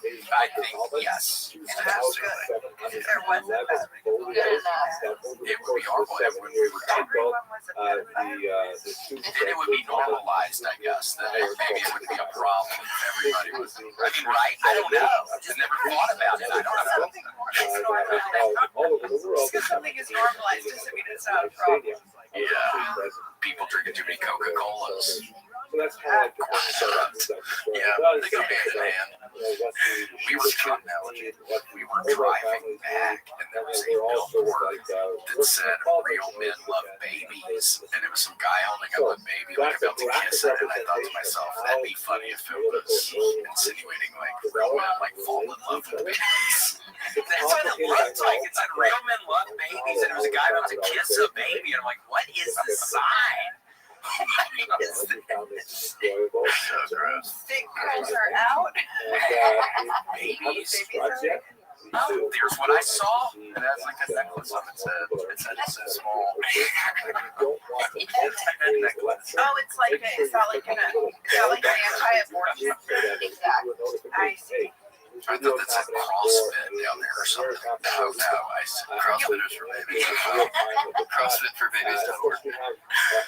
What do babies? Do y'all have any insights on? Do y'all have any insight? I have no insights on it all. Why do babies wear the things on their heads like that? You see that Because their sometimes. parents put it on them. Because I think it looks. What if the babies ask for it? They could be asking for it. They might want it. What is it? What is it? Just like a head accessory? You can quote Casey on that. Babies are asking for it. They're asking for head necklaces. for forehead necklaces. It makes them think better. It's a blood flow thing. I think it's like a. But babies, you can't tell what gender they are. And so, like, I think parents put, like, a headband like that on to be like, it's a girl. I see. But this one has a pine cone and, like, it's a boy. Because it's nature. Yes. No, I don't think the boy babies wear largely concentrated in So that was a girl. Maybe that's a unless girl. it's a gay boy. So this Oh, map look is at him. Look, that's a sweet little boy. This map is That's a sweet little boy. on the left side, you see what Europe looked like. That's how you know it's not a boy. It's I'd the like to flower. point out in particular that Hard to East Central say. Europe was dominated by In this day and age, we're 2024. It could be some from real. the west, the Russian Empire, which was made up of many Yeah, I mean, different it's a nationalities, but all flower under babies. the But it Tsar is red. Nicholas But II. red And is then pink because Germany, pink which does dominated signify the female. Baltic So, Sea but coast, and below it, Austria-Hungary, also a very multi-ethnic yes. state Don't. that was Because actually you can, dual doesn't mean you monarchy. should. These Always have a three lawyer look large at it. empires Yes, dominated right, the Grant? region, but after World War I, there were a number of And Grant, cities and that hold on, Grant, I divided really these do three want great to formally empires up apologize for kind of much coming smaller at you. countries Came and in actually earlier resulted because, in a yeah, I tremendous guess I amount did of assume you were dissatisfaction, maybe primarily messing with a little located bit. in Thank those you for peoples who lived in really these three coming in and regions, telling us like titular that. nationalities, meaning the Germans I and felt like Germany, maybe the I was Austrians, talking. the I mean, not in Hungarians, front of Austria-Hungary, Nicole. and so Nicole on. doesn't want to hear There about were the a stuff lot that's of already lied she winners, on isn't the other hearing hand, about. in the World War I period. And you can see they actually got their own countries. So most significantly, Poland, which of course was a country prior to the late 18th century, but then it was cynically divided up by its three neighbors and disappeared from the map of Europe. It suddenly reappeared 200 years later $100, 50 push-ups, exaltation. 20 Poles, 30. although there are lots of non-Poles living in Poland, Can you do how many? You can probably do more with your if you're just doing it on your Jews, knees. and a number of other people. Then you have Austria and Hungary, which is a massive country. Now they're reduced to tiny little rump states. You should. It's so ironic, for example, Hungary, later on in the 20th century, they were ruled by admiral tenants. And as you can see, Hungary is landlocked. So what are you doing with an admiral in a country that has no natural outlet to the sea? Yugoslavia is created from the remnants of much of Austria-Hungary. And significantly for Germany in particular, the new country of Czechoslovakia, now divided into the Czechoslovakia and Slovakia, but back then one country. Hitler used to refer to it as a dagger. So you have a lot of states who are very much into revising the space machine. My Meaning uncle used to call they this the want to space go back machine. and wipe out He'd some say, of these okay, you gains want to get of in the space the machine? You countries would, or and then you reform put the weight countries, on, then you and they pull want up, and to it'd be like regain you some didn't of weigh their anything. grandeur of old. The Russian Yeah. Empire, of course, collapses, and we're going to spend most of our time today talking about We'll that. keep on working at it. But Eventually, divided you'll be able into several countries. There is Russia proper, which is basically pushed back significantly towards the east because of where the front lines of the German army were at the end of World War I. It'd be so And cool west just to be of able to those front lines, flop you have new countries here. Belarus, for example, and the Baltic states, Lithuania, Latvia, and Estonia. I used to Ukraine think is created you within ate something the and just Soviet fell down Union into that a we'll big discuss in a pit second, in your but stuff. it's divided. It was There just are like a Ukrainians cave of who like are on dripping the water Polish sounds. side I swear of that's the what I First pictured. World War You're III, inside of and your there are body. Ukrainians who are on the Russian side of the First World War Treaty, and they find themselves within a Soviet Union. That's So probably where I got there's it a tremendous amount of from. dissatisfaction Right, it kind of among goes the through losers like of World War I gross who are unhappy with these peace treaties, and they want to revise them. Let's focus a little bit more on Russia itself. Dude, I So would be. Russia I is extremely get so complicated at this skinny period of time. I'll try to make this simple as possible. The first thing you should realize could like is my that there were hair actually is so tiny. two revolutions in Russia, I can't separated reach a by a certain few months. They level of both tiny occurred I can't in get the to, year so I- 1917, although the month in which they occurred depends on where you were standing at the time. That's why Marilyn The Manson reason got why his this is taken so out. is because it was only in 1918 that the communists officially adopted the Gregorian calendar that is currently in use in Western Europe and America and so on. Prior to that, they were using the Julian calendar, which does not have the same composition of leap days. Like in February, we have that leap year. So that meant that quite literally, Russia was 11 days behind the West in their calendar. And so if you look at Russian sources, for example, that were written at that time, they refer to the February Revolution because in Russia it occurred in February. But if you were standing in New York City when the revolution occurred, it would have been in March. So let's just say there was a spring revolution. And it occurred, it began really in Petrograd. There's more to the story. I mean, you have to, right? Because you essentially just how tumultuous, how crazy everything was. The city called Petrograd, which means Peter's City, was a Russian renaming of the city that was founded by Peter the Great 100-odd years ago. That was called St. Petersburg. The reason why it was no longer called St. Petersburg is because they felt that sounded too German. Petersburg is a German suffix for city, so the city of Peter. So they wanted to have a Russian sound because they were fighting with the Germans, so they called it Petrograd. Then, when the communists came to power, they renamed it again because they didn't want to change it after a Tsar. They renamed it Leningrad, right? Lenin City. And then, of course, after the collapse of the Soviet Union at the end of the 20th century, it was renamed back to its original name of St. Petersburg. Okay, this is all very simple. But it happened in Petrograd where there was a significant march. It happened to occur on International Women's Day, which is March 8th in the Western Hemisphere. It's actually a very important day because they commemorate this day in I know someone who thought it was like it was held in Eastern Europe. It's different from, let's say, Mother's Day or things like that that we do on Sunday. What's important for us right now is that there was a huge march and protest that was specifically clamoring for the government to do something about the tremendous food shortages that were occurring as a result of the war. Don't forget, 1917, we're 3 years into World War I, no sign of slowing down. Russia is really hurting badly. They're not able to equip their troops properly. They're telling their soldiers to go into war, and because they don't have enough bullets, they say, use your bayonets first, right? Like, can you imagine you're going up against the enemy, and you can't fire, you have to actually use your bayonet, which means get really close to them, and they have machine guns and things like that, so it's just a disaster.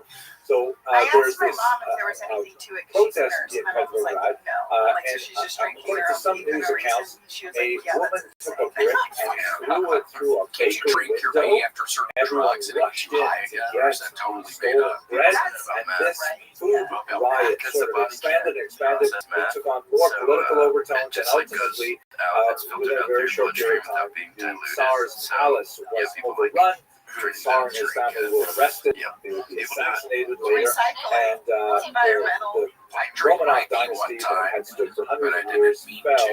in God, I early had the darkest 1970. pee the other day in New What York. happens I immediately peed in after the that toilet and I is think to myself it doesn't immediately, become oh, I'm communist dying. right away. My The Russian organs are Empire shutting down. becomes Was a it orange? Sometimes sort I of like orange. provisional I Looks would like drink an orange, democracy, scary and it's color. run It by this scared the individual, hell Alexander out of me. Kerensky. And I drank They water. call themselves And the I like to drink provisional a lot of water government, from them to get and on the the plane whole because I don't like to idea get up. that was that they wanted to establish I'm just a modern dehydrated form horribly of the rest of democracy, the and they wanted to do it right. They wanted to have massive elections all over the Russian Empire, and they were going to elect a constituent assembly, and this constituent assembly would then, be able to create this democratic federated Russian. Sorry, edit that out. Kerensky was widely admired by the Jewish population because one of the very first acts in his role as the leader of this provisional government is he abolished the hated Pale of Settlement. Here you can see a map of the Pale of Settlement from the Encyclopedia Judaica. It was hated by Jews in the 20th century because it placed all kinds of anti-Semitic restrictions on Jewish activity, Jewish commercial activity, traveling, education, you name it. And Jews were clamoring to have equal rights. They wanted to be able to, free themselves from the Pale of Settlement. So Kerensky abolished this highly discriminatory restriction on residence. Here, by the way, you can see another map that gives you a little bit of a sense of the density of the Jewish population.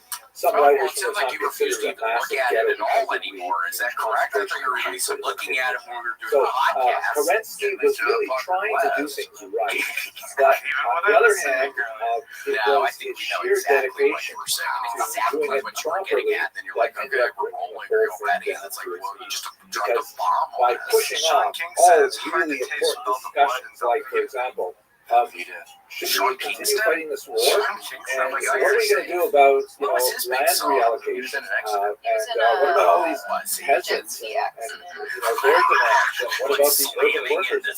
And they basically couldn't do anything until they had the Constituent Assembly, and by constantly pushing it off until that time when it could be properly constituted, the communists were able to take advantage and ultimately undermine Kerensky's efforts. The genius behind all of this was Vladimir Ilyich Lenin here, who was really quite a destabilizing force in Russia during those months between the first revolution in February, March, and the second revolution, which is really the communist revolution of October, November 1970.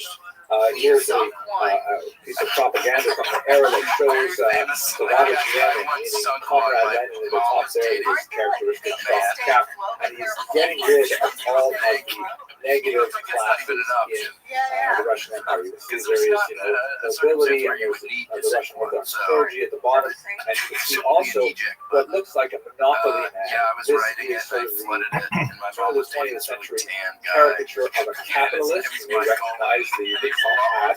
Typically, there's a waistcoat there, usually a bag of money. And quite often, Welcome. this particular example, but quite often, the capitalist is, How are you? not so thinly veiled as disguised for a Jew. How's your day going, Alvarez?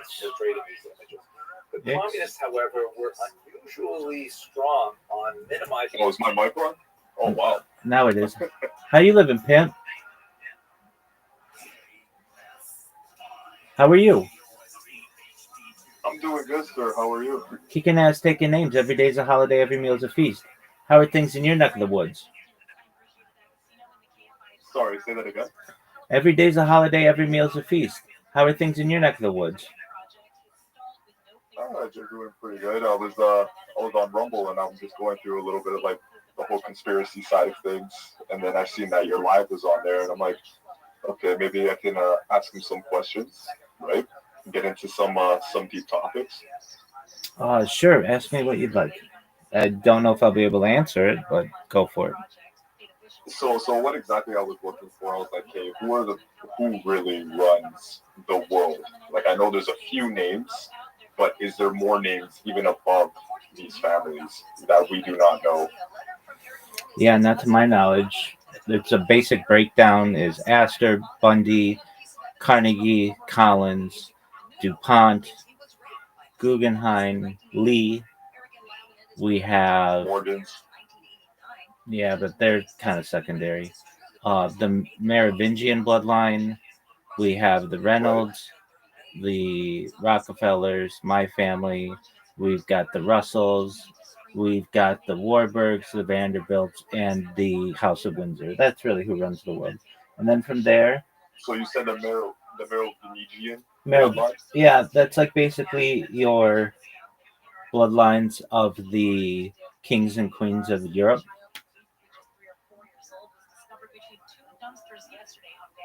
Okay. Is there still a Merovingian bloodline today or no? Yeah, definitely. So you could probably include Queen Beatrix of the Netherlands family in this, the Prince of Monaco, the King of Norway, basically the families that came from much from Queen Elizabeth, Queen Victoria. That's very fascinating. Very fascinating knowing that there's still that bloodline even in this world today. 100%. And then from there, so they meant to keep it. They meant to keep that bloodline going on even to like in our world, like even in today's world, they meant to keep that bloodline going on and strong. Right? yeah, I mean, any family wants their family to remain strong. Really, those 13 families that I named are generally at the pinnacle. And then from there, we have the Council of 300. Those would be families like Bill Gates. Those would be families like the House of Saud. Those would be people like, actually, Bill Gates probably is maybe in the top 1,000, maybe not even top 300. We're looking at the House of Morgan. We're looking at the, probably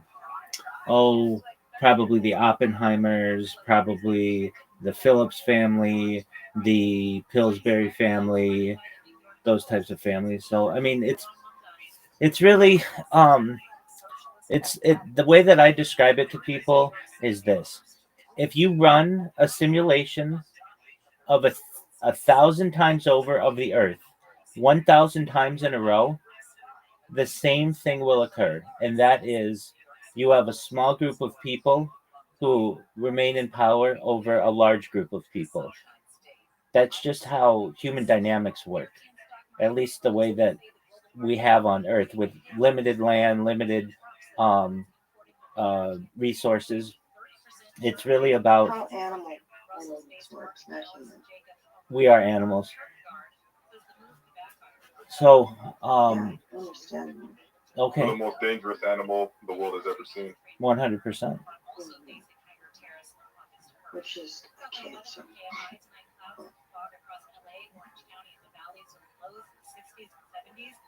Council of 300. So is that only just 300 people that are in it? Yeah, I mean, and their families. Yeah. What else? So you said that you come from the Rockefeller bloodline. No, Rothschild bloodline. You come from the Rothschilds. Correct. Okay. Now, have you met Jacob Rothschild or no? Well, he passed. It's a large family. So there are 3,000 of us in the United States alone, thousands of us in the world. So it's not like I'm going to estates in Europe. That's just not how my family is. So there's only one Rothschild last name in this world. And there's no, like, if it's Rothschild, it's Rothschild. There's no other, like, because I'm Acosta, there's thousands of other family names with the last name Costa, right? Okay.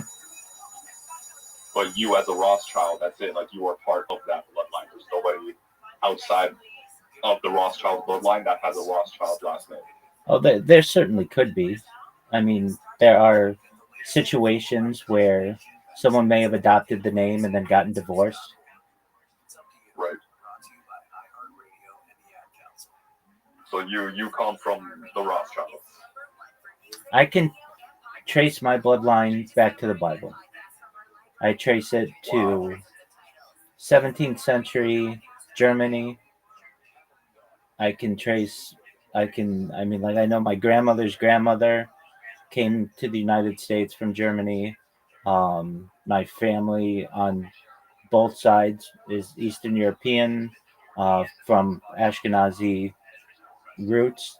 And we, like, basically all Ashkenazi people can trace our lineage to 4 people, 4 women in genetically. And so that's where my bloodline is. Okay, are you a Zionist as well? It's a complicated question. I support. Well, what exactly is a Zionist? Yeah, that's exactly what I want to know. That's exactly right. Generally, people consider this to be someone who supports the state of Israel, and I can tell you that when Israel is doing good, I'm the biggest Zionist on earth. Right. Would you say Israel is doing good right now? That is not something that I generally support. Right. So you're very humanitarian. 100%. That isn't to say that any human. That isn't to say I don't support. Human would agree with what's going on right now is not the best thing to be going on in the world. 100%. That doesn't mean that I don't support Israel, but I don't support everything that is going on. No, because they've definitely taken that term Zionist and demonized it a lot.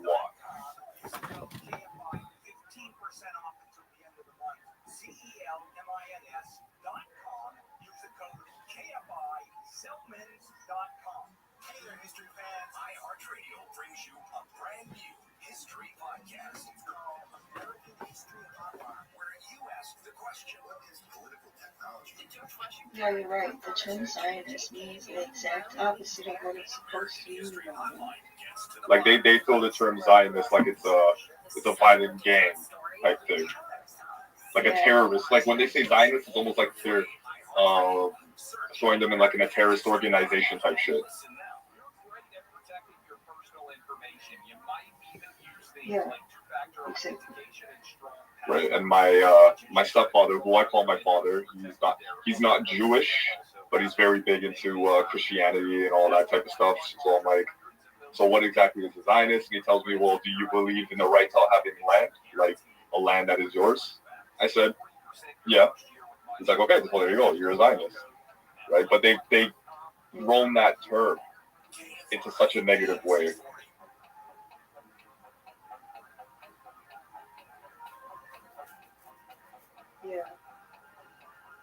Yeah, I agree with you. Right. Yeah, I definitely used it as a negative. But I guess it's because I assumed that people used it that way. Welcome, Zoot. How you living, pimp? Rabbi, What's up, big dog? What's going on? you hear that Uno's getting added to the card game? They're adding Uno to card games in Las Vegas. No, I didn't. That's pretty cool. We'll have to start practicing. So they're going to have like Uno tables like they have poker tables? Yep. Very cool. Did you... I do feel like making a child gaming into a gambling game is gonna, yeah, not great. Well, Las Vegas needs something to get more people there, so perhaps Uno tables will help with that. What type of tables? Uno, the game Uno. Oh, no way. They're going to do Uno in Las Vegas.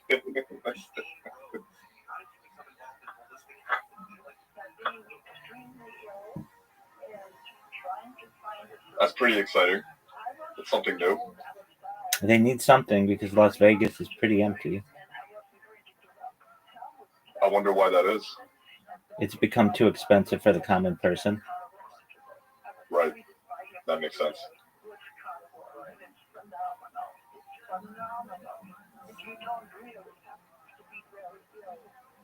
Well, you're in the United States, I'm assuming. Yeah. Which state? California. California, not bad. Have you been in California there your whole life? Generally. What year were you born? What are with these questions?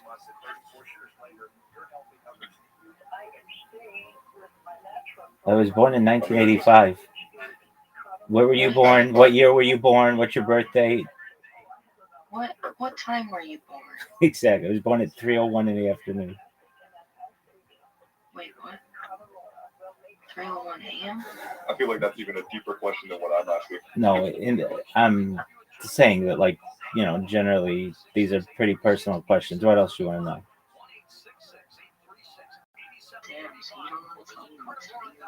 No, I did. I'm gonna guess he's Sagittarius. I'm gonna guess. No. No, 3:01 in the afternoon, as I said. 3:01 or 3? 3:01. Okay. Find this 121 text.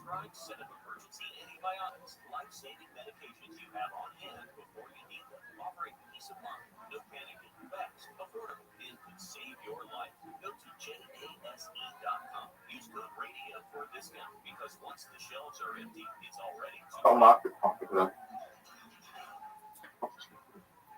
Zoo, what crypto? Yeah, don't mind me if I'm asking like too many questions. That's just how I get to know people. It's just who I am. I understand. You're willing to ask these questions. Why don't you answer the same ones of yourself? I was born in 1996. I'm from Toronto. My family immigrated here from Portugal in the 70s. My mother was born in Mozambique in Africa, but they got kicked out after the war because they didn't want no more Portuguese people there. So from there, they went back to the Azores, the islands of Portugal, and then from there, they immigrated here to Canada. Beautiful. How's Canada? Wow, that's a loaded question. Okay, I mean, I don't mean it to be a loaded question. Do you enjoy Canada? Is it nice? Yeah, I mean, in a sense of like multiculturalism and experiencing different types of cultures and the types of people, like it's flooded with a lot of cultures, right? Right, Toronto's Which the is most very, very. Toronto's the most diverse city in the world, right? I won't lie. Sorry, what was your question? Toronto's the most diverse city in the world, right? The most diversity, yes, but what I think an issue is when you have a certain ethnic group of people that are completely getting flooded in to Canada, and they don't even get taxed as much as we get taxed. Because I found out now a lot of these immigrants that are coming to Canada are actually getting paid more than Canadians with our tax dollars. Like, a handful of them are getting paid $80,000 a year, and a free house and a free car, right? Well, it's not necessarily free because the Canadians are paying for it, and I think that's a pretty big problem. Who are these people? Indians. Oh, okay. Right, and they're being flooded like hundreds of thousands a month, possibly.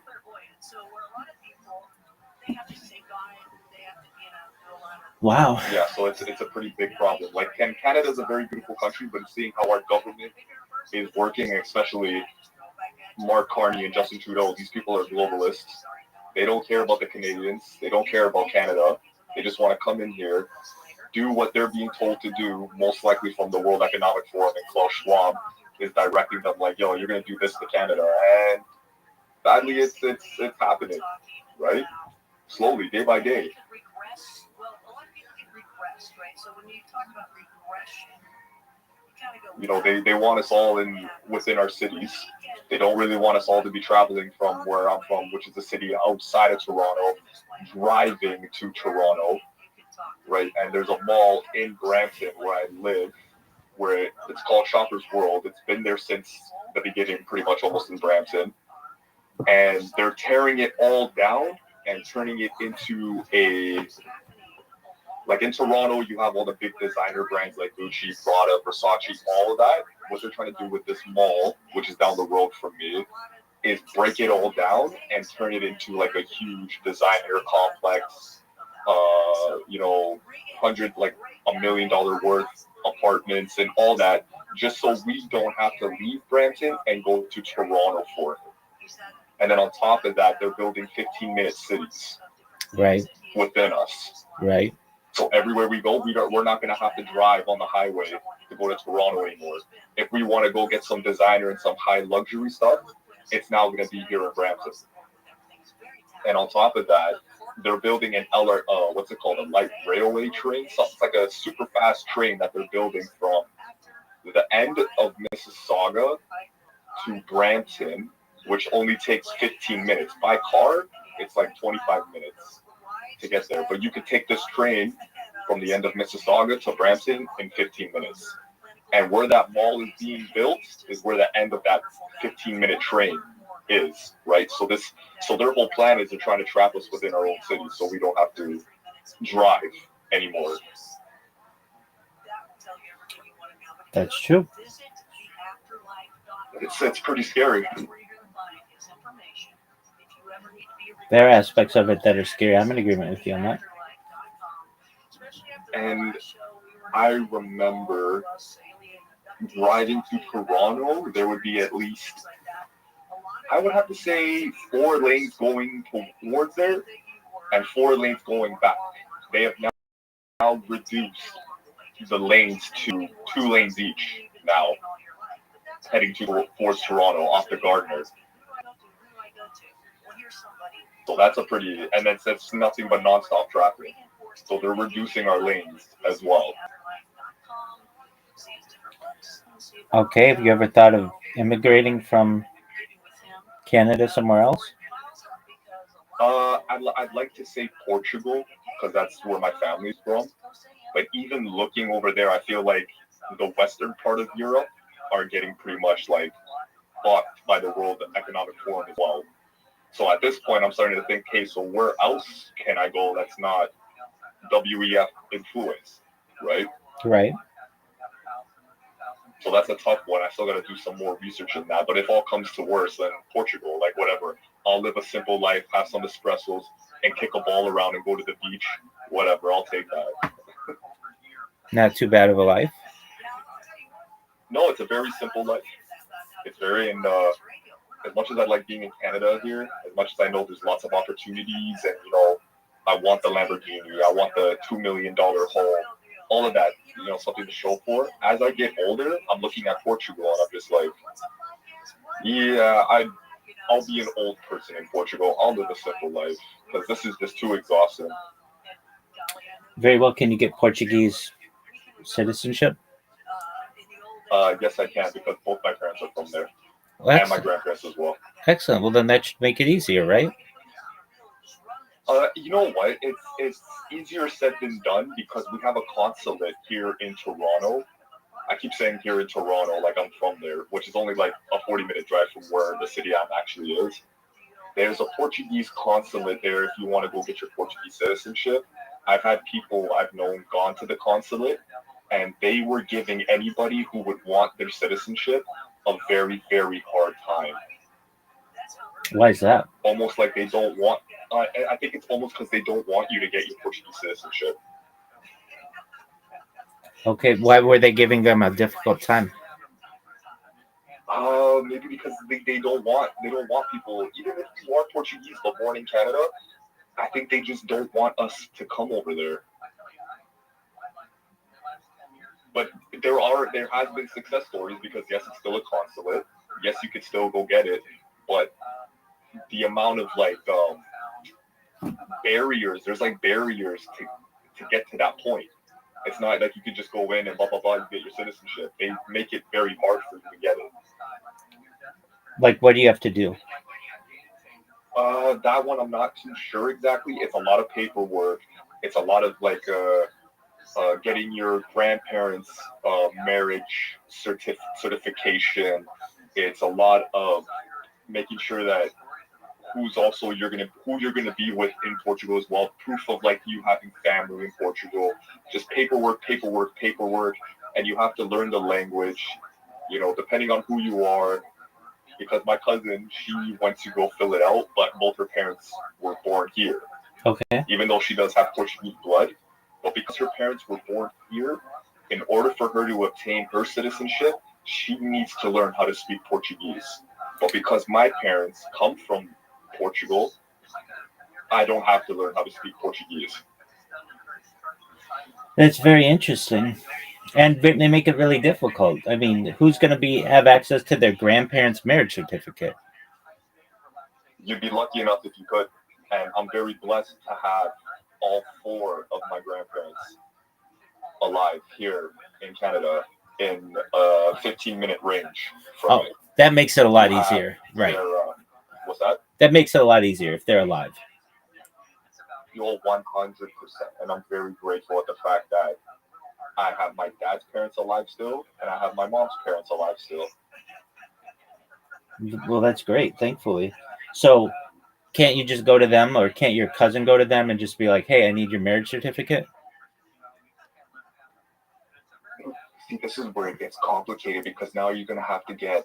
Now, I don't know what my cousin's situation is. So pretty much to break it down, my grandfather, who I'm living with right now, for the sake of the argument, let's just say he had an affair with my grandmother. I don't know the legitimacy behind that, but he was a pimp. He was a G back in the day, so he did his thing as a man and ended up having another daughter, which is my mother's half sister. Now we don't even know where the half sister is.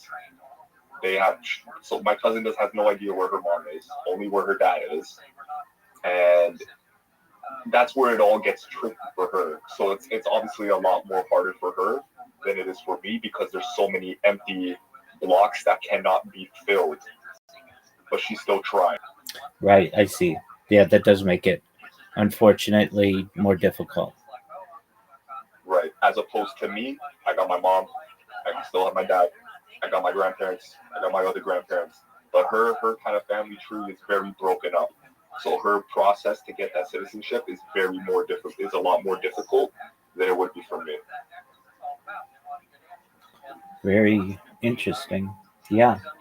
Well, fortunately for you, it's pretty clear cut, and maybe you wouldn't have as much difficulty at the consulate as she did because you could just be like, hey, my grandparents immigrated from Portugal. I can bring them in if you need. I can give you their marriage certificates. I can bring my parents in. The paperwork, their passports, their Portuguese citizenships, all of that. It's literally right there for me. So yeah, you're right. And probably best to do that while they're still alive. I mean, I'm not saying they're going anywhere tomorrow, but eventually. So just get that stuff in order and then get your Portuguese citizenship, move back whenever you have the opportunity, and then eventually perhaps have a place to retire. 100%. And I think Portugal is definitely the place to retire as well. Definitely. It's basically one of the most sought after locations in the world. Very much so, historically. Right. I don't know much about Portuguese history. I mean, I know some. One thing that's fascinating to me, though, that I think a lot of people don't know or maybe aren't as educated is how much of a power, not just how much Portugal was, but specifically what kind of city the city of Lisbon was before. I believe it was a 18th century tsunami destroyed most of the city. Are you familiar with this? No, not at all. This is very new to me. Yeah, so let's get our facts. I'm really big into AI, so we're gonna find out it was caused by an earthquake. Uh, yo, can you please tell me everything about the Great Lisbon earthquake or tsunami? Something happened that destroyed the city. Yo, can you please tell me about the Great Lisbon earthquake or tsunami that destroyed much of the city? Give it to me in bullet points. Yeah, so here it goes. The Great Lisbon earthquake of 1755 was one of the most catastrophic events in European history. So the basics are it happened November 1st, 1755 at 9:40 a.m. in Lisbon, Portugal. The earthquake was like an 8.5 to 9.0, which is huge. It lasted between 3 to 6 minutes. It was violent shaking, collapsing most of Lisbon's stone buildings, including churches, palaces, and homes. It killed tens of thousands instantly, 40,000 to 60,000 total. And then there was a tsunami. It triggered undersea seismic activity. There were waves up to 20 meters, so that's 65 feet. 65 feet is like unreal. I mean, Portugal has some of the best surfing, some of the biggest waves in the world, but at 65 feet coming onto the land is incredible. It reached Portugal, Spain, North Africa, and even as far as the Caribbean and Brazil. Lisbon Harbor, ships were sucked out into sea and crashed inland when waves returned. Then there were fires. So then collapsed candles and stoves in homes and churches. Fires raged for 5 days, destroying what survived the quake and tsunami. The city center and royal palace completely burned. The impact on thought. It shook Enlightenment thinking in Europe. Voltaire's response, he satirized the event in Candide, questioned the optimism and divine justice. There was a religious crisis. Many saw it as a punishment from God, others questioned God's role. So then there was rebuilding of Lisbon by Prime Minister Marquis of Pombal. The quote attributed to him, bury the dead and feed the living. There was urban redesign, including anti-seismic architecture and modern grid layout. And the result was Lisbon became one of the first cities rebuilt with earthquake resistant planning. The legacy is that it was one of the deadliest and most studied history. It influenced seismology, disaster response, and urban planning, and it was a historical symbol of catastrophe, resilience, and philosophical debate. But so, with that being said, it's fascinating, but really, Lisbon was even bigger of a city than it was before this occurred. I mean, I think without it, it would be something like Rome or something like London. Um, Not that it's not that, but it's maybe like a tier below that. But without this earthquake, I think it probably would have been even more powerful than it was. And I imagine it did not help Portuguese colonization efforts. But yeah, I think it's a fascinating story. So I appreciate you letting me tell you more about it. Oh, absolutely. Just even hearing that alone, it's completely shocking knowing something like that pretty much wiped out. It didn't wipe out Portugal, but just Lisbon, or are we talking like Portugal as a whole? Much of Portugal, and Portugal's not that big. So the coastal areas, but specifically Lisbon, it destroyed most of the architecture, most of the infrastructure, the entire navy. Damn, like Lisbon, like it got destroyed. It literally got destroyed. Yeah, let's find out more specifically, like how much of the city was destroyed, how much of Portugal. We'll get those statistics. Yo, dog, can you please tell me that earthquake in 1755 in Portugal? What kind of damage did it do in bullet points? And give me the damage that happened just in Portugal and then just in Lisbon. Like in comparison of Lisbon, like did 50% of the city get destroyed? 2%? What was it?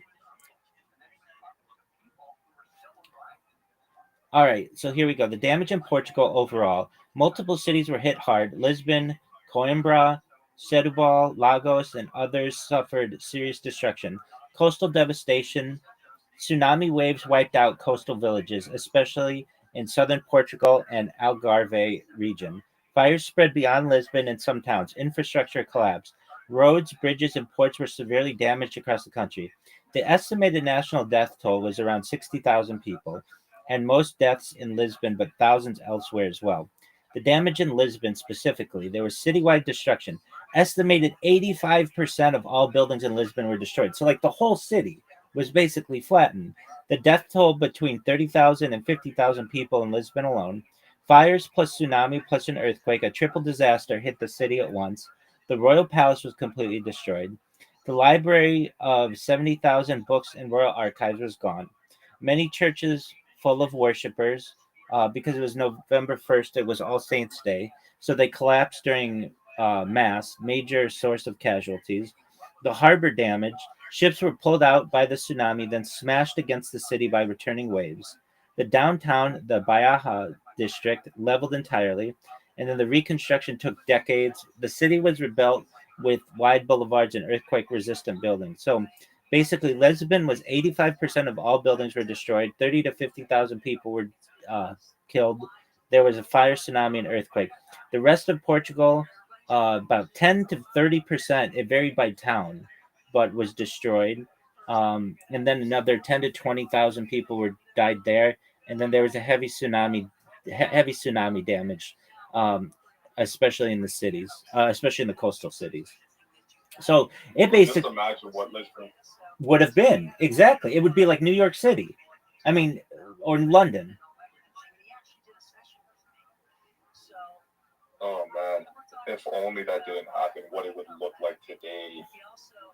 Exactly. I mean, it's already. I mean, I don't want to understate what it is. It is a major financial center. It's a major cultural center, but it's just like it would be like Tokyo and London and Shanghai and New York City. I mean, it would really be like one of these tier one cities of the world. I think. I mean, I'm not. It's easy to say with 2020 hindsight, and you can't necessarily predict the what if, but it was. I mean, people don't realize the power of the Portuguese Empire, and that basically everything in Western or Eastern South America spoke Portuguese, and the power of Portugal in the East Indies and like basically Oceania. I mean, there were like Australia, if I'm not mistaken, was actually discovered, or I should say, like aside from indigenous people, Aboriginal people, by the Portuguese. Like Perth, if I recall, was founded by Portuguese, and I mean, you had Ferdinand Magellan, who was who didn't who was his um his exploration is credited with circumnavigating the world. He died in the Philippines, but he was Portuguese. Let me check these facts though, just a moment, because I'm really appreciating this. This is very fun to me. Oh, absolutely. Okay, so let's make sure we've got this straight. And then there's the Treaty of Diego. I always Spanish is not my like I'm weak in Spanish. English is my primary language. So, but it was like a decision by the Pope to say that Spain got everything on one side of the world and Portugal got everything on the other side of the world. Just a moment. Right. Yo, dog, what's that treaty between Spain and Portugal where Portugal got one side of the world and Spain got the other side of the world?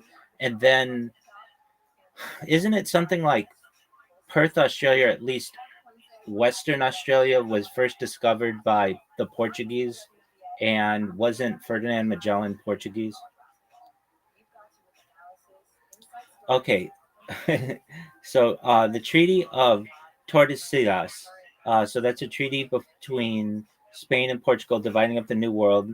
After Columbus, quote unquote, discovered the Americas in 1492, both Spain and Portugal wanted exclusive rights to explore and claim the lands. Who helped broker it? Pope Alexander VI. The Borgia Pope issued a papal bull first, then Spain and Portugal signed the actual treaty.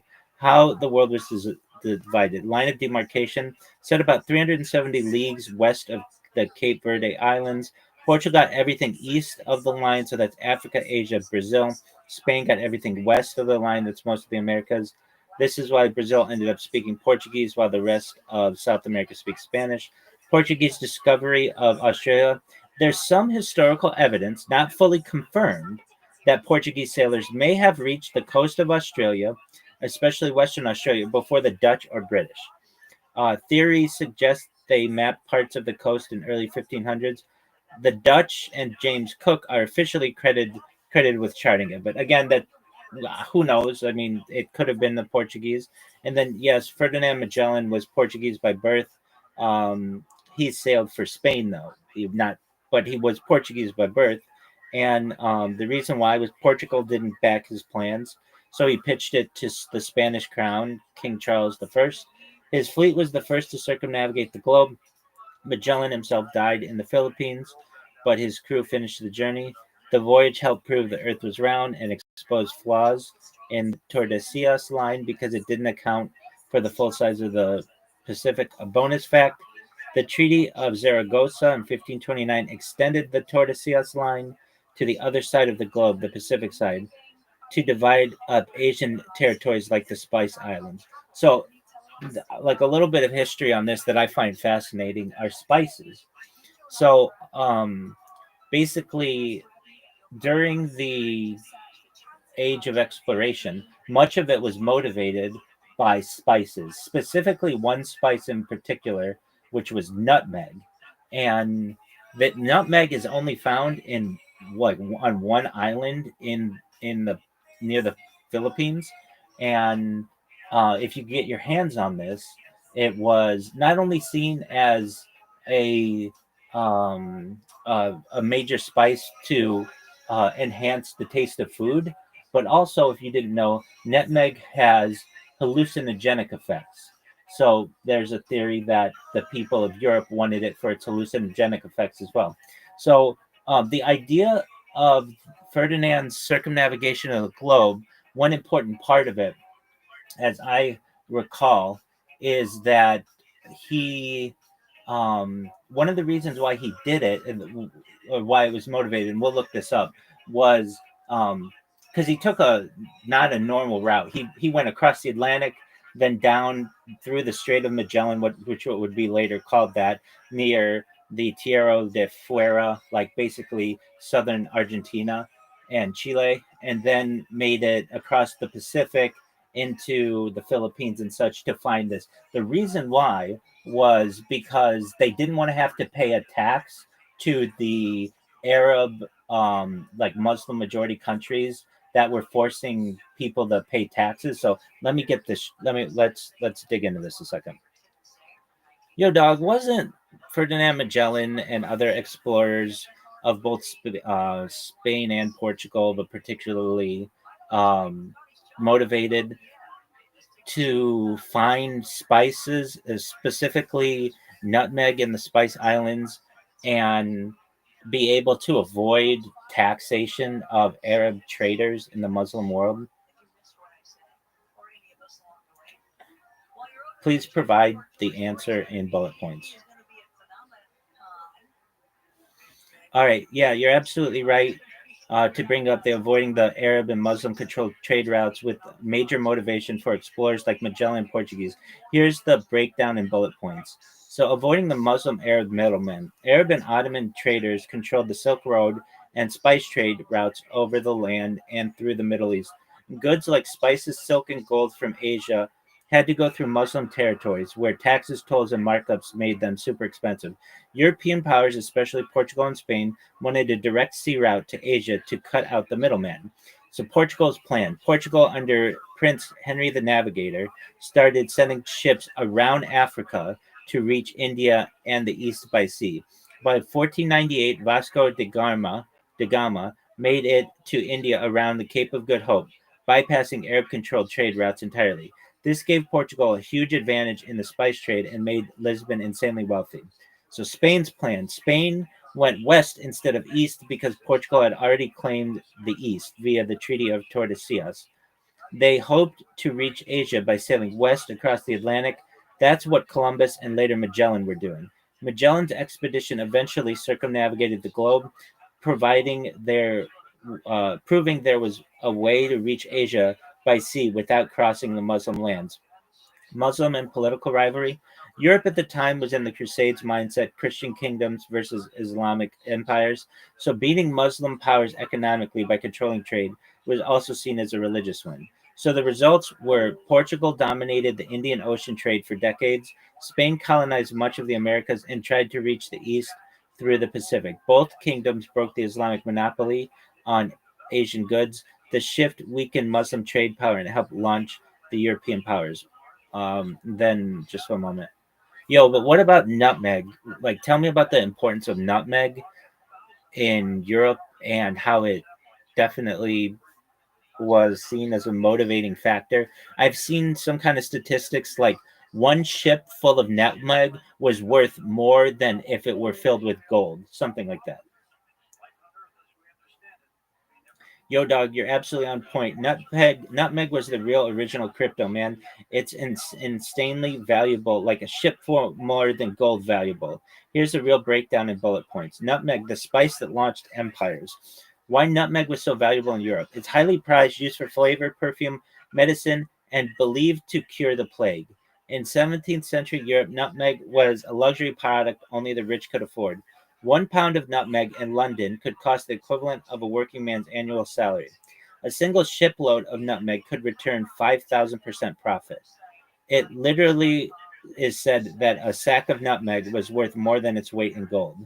Where nutmeg came from. Nutmeg was native to just a small amount of islands, the Banda Islands and the Spice Islands, which is modern Indonesia. These islands were the only source of nutmeg for centuries. That's why controlling them was like having the world's only Bitcoin mining rig in 1600. So the European powers go to war for nutmeg. Portugal was the first to find the source and monopolize it in the 1500s. The Dutch VOC, the Dutch East India Company, took over violently in the 1600s. They massacred or enslaved the Bandanese to control production. The British and Dutch even fought wars over these islands. Fun historical fact, island swap. In 1667, the Dutch traded the island of Manhattan, yes, modern New York, to the British in exchange for Run Island, a tiny nutmeg producing island in the Banda Group. Why?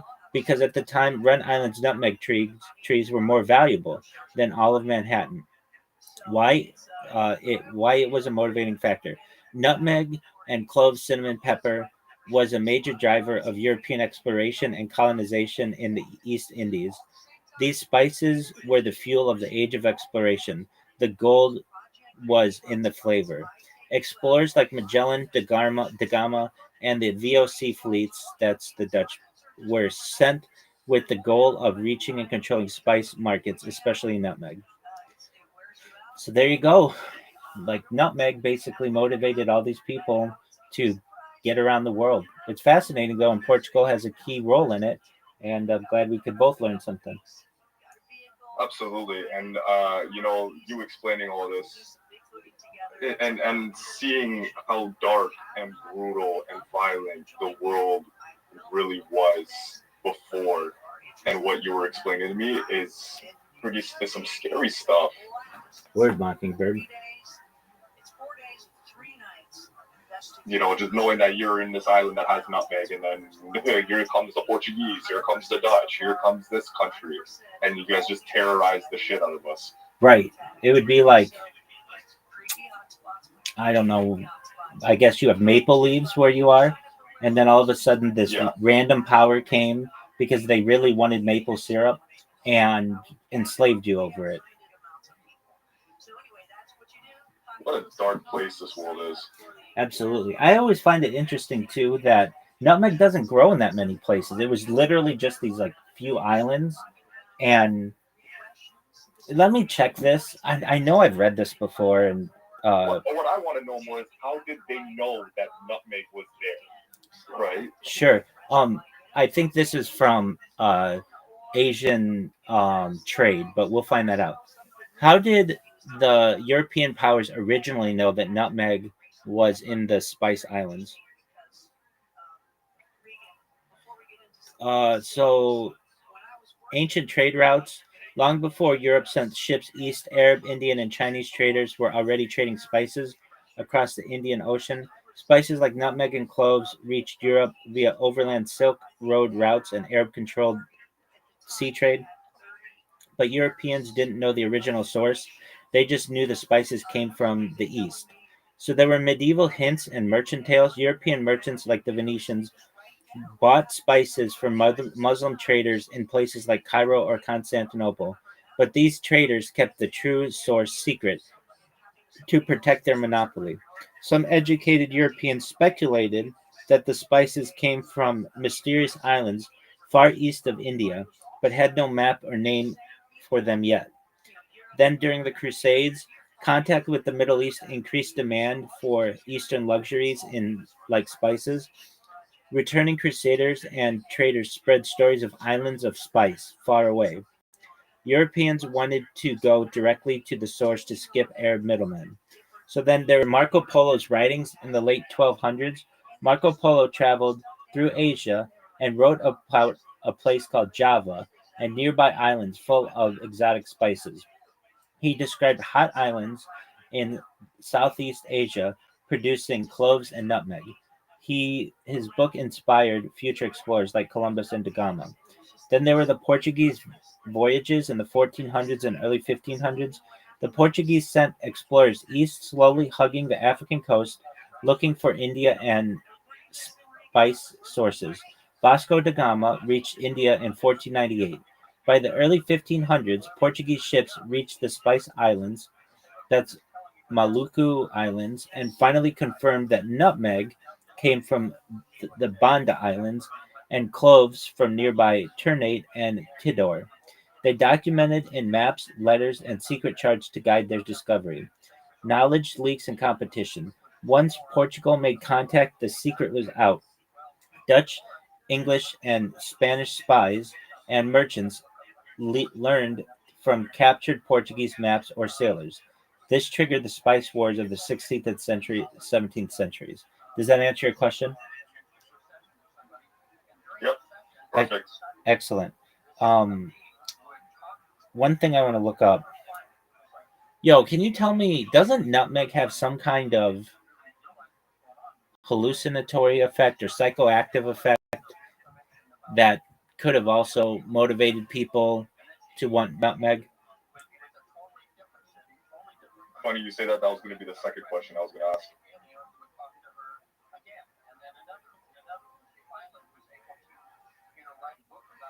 Excellent. Yo, dog, you're absolutely right. Nutmeg isn't just a spice, it's got a wild side. Let's break down the psychoactive properties of nutmeg and whether they could have played a role in its demand. Nutmeg as a psychoactive substance. Nutmeg contains myristicin. Myristicin is a natural compound found in nutmeg. It's chemically related to MDMA and mescaline. Yeah, party drugs. When taken in high doses, it can cause hallucinations, euphoria, disorientation, drowsiness or sedation, nausea, and paranoia, which aren't always fun. It takes a lot.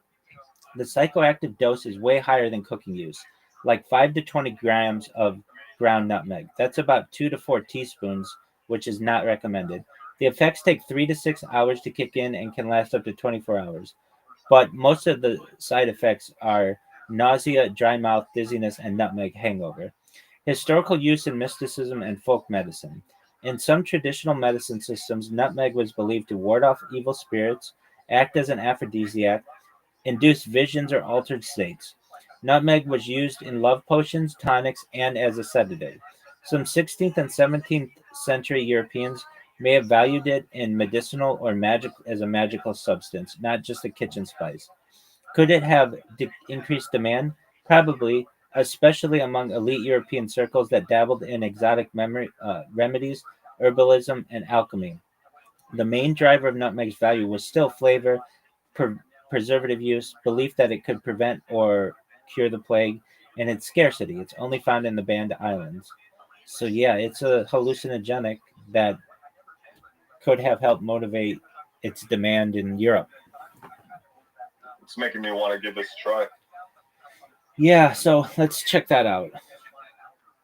Yo, dog, if I just go and buy like nutmeg at the store and eat it like 2 to 4 tablespoons, what will happen to me? Will I see Like, will I see stuff? Will I have visions? Or like break it down for me?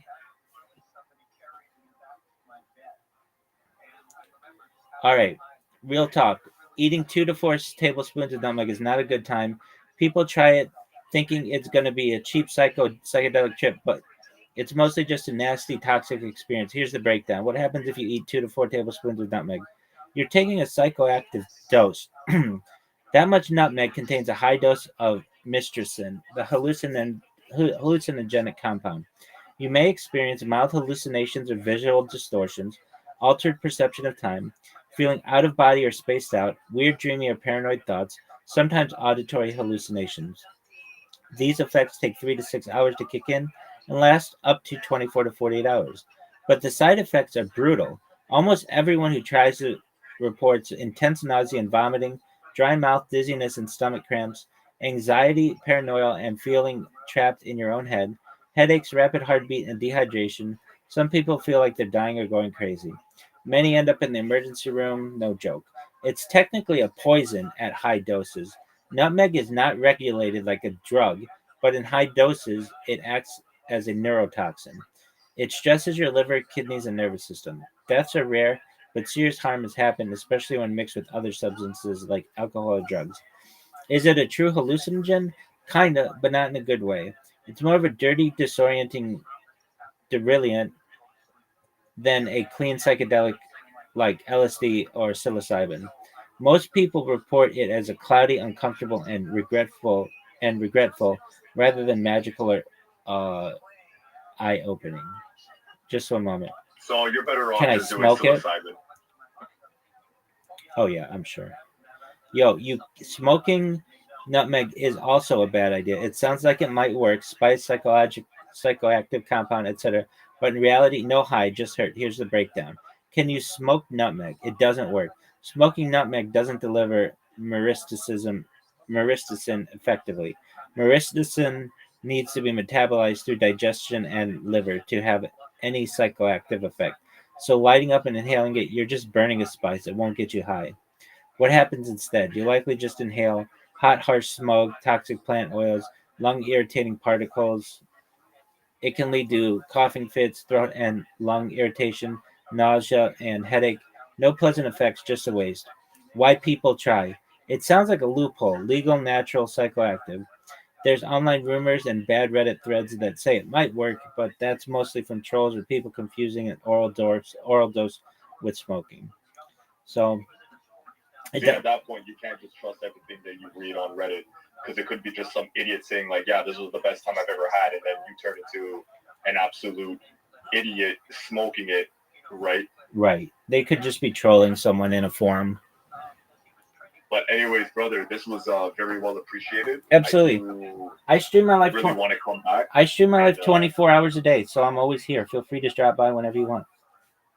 Absolutely, man. This was a pleasure. Excellent. Take care. Pleasure to meet you. Yeah, pleasure to meet you as well. You have a good night. You as well. Minimizing anti-Semitism at this time, especially in comparison to their rivals like the white Russian movement, the monarchist movement, and some of the anarchists and stuff. But we'll get to that in the next video. But anyway, over the course of a few months in 1917, Lenin was able to really mobilize a wide-ranging network of Soviets, which means basically councils, and these are like sort of local groups of leaders who are motivated by socialist ideology who want to take over the means of production themselves. You have Soviets in factories, Soviets in municipalities, and so on. And ultimately, he was able to take over and disband the Constituent Assembly and proclaim the Union of Soviet Socialist Republics, the USSR. That's ultimately what occurred in October of 1917 in Russia, and of course, in New York. Really? Have you ever gotten tan before? 1917. I've gotten Now, only just to one give you a in sense of the Because you kind have, of tension, here's a piece of white Russian propaganda that gives you a sense of some of the opposition to this communist movement. The white Russians were those Russians who were very much against this new phenomenon. Sometimes they may have been less hostile to the provisional government, but they were definitely hostile to the Soviets. Some of them really wanted to bring back monarchy, others wanted perhaps a more gradual approach to capitalist Russia. At any rate, this poster refers to the death of the International, which is essentially a gathering of socialist thinkers. The idea was here that Lenin was shown here as some kind of weird Aztec priest dressed in red, and next to him with a bloody apron is Trotsky, who we discussed in previous classes. Trotsky, the head of the Red Army, of course, very And if you are a mercenary, we will be uploading those pictures very soon of the before and after me, and y'all can they are about to slaughter the Russian monarch, bigger before or after. Russia on the altar of a statue of Karl Marx with the word international sprung to the socialist international. The idea is that they're going to sacrifice Russia to communism. And, a raid around him with labels and awesome hats, even gigantic hats, like is shown with his hand outstretched. Yeah, I mean, but it's cool. You're in good company. We have giant hats too. If you've got a huge head, you need a mammoth head where they have hats that are guaranteed to fit. With hats starting at 7 3/4 inches wide, that's a big ass hat. That's a big hat. It's only for big brain fools like us. 7 3/4 inches. But in case we missed it, he's also got chaos. Wow. He's also got warlocks that indicate he, like many communist Jews of that era, had jettisoned his Jewish identity. You'll never have to cram your head into a tiny beanie trucker hat or snapback ever again. They even sell sunglasses that you won't stretch out. Spend time outdoors in peace with gear that actually fits. Mammoth headwear is the best place to find the biggest hats. That's where we get our hats from, big ass heads. So it might be mine's. I don't really, I've never wanted to get into this, but mine's close to 9 inches. Not a lot of people know that. That's a big old thing. It's because your brains are so big. Yes, well, your skull never stops growing. It's like your eyes and your nose. So, there's a reason why it's so big. It's only going to get bigger. And Mammoth is here to help. Yes, and please head to mammothheadwear.com and use your WMS for 15% off and free shipping on U.S. orders. That's mammothheadwear.com, code WMS, or click the link in our show notes. Give that giant head of yours the gift of Mammoth Headwear. You do it. I would love to. Do you think it exists in Austin? Yeah, of course. Yeah. So what is it like when people paint a car? And they have those machines. Exactly. Puts your body in your penis. Yeah. It kind of feels good, like it's cool. Casey, would you go with him? I would go with him just to be like, hey, I'm back here. Like, if you need me. Get one. Yeah, did you get one too? Oh, I should get one. Just for support. I'm right back here if you need me. Do you guys have like a Patreon goal or something?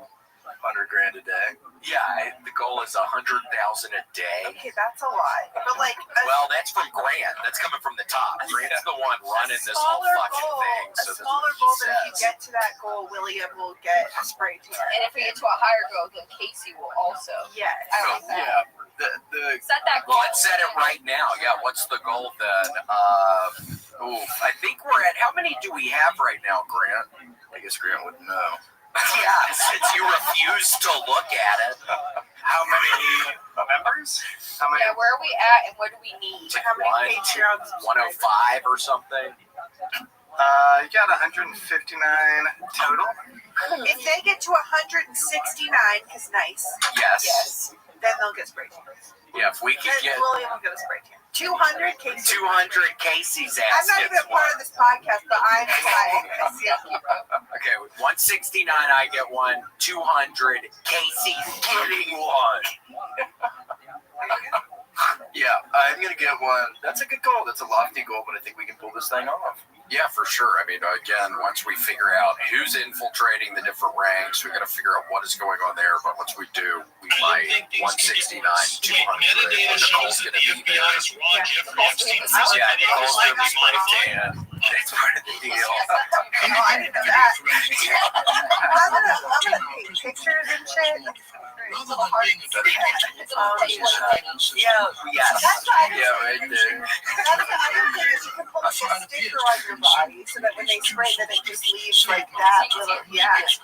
Yeah, You can make it say like help me. yeah, you can say something. That would be wonderful. Or the like something stuck on your skin. Yeah. Do you have some like subscribers that would skin you and wear your skin? Do you think? Absolutely. A couple.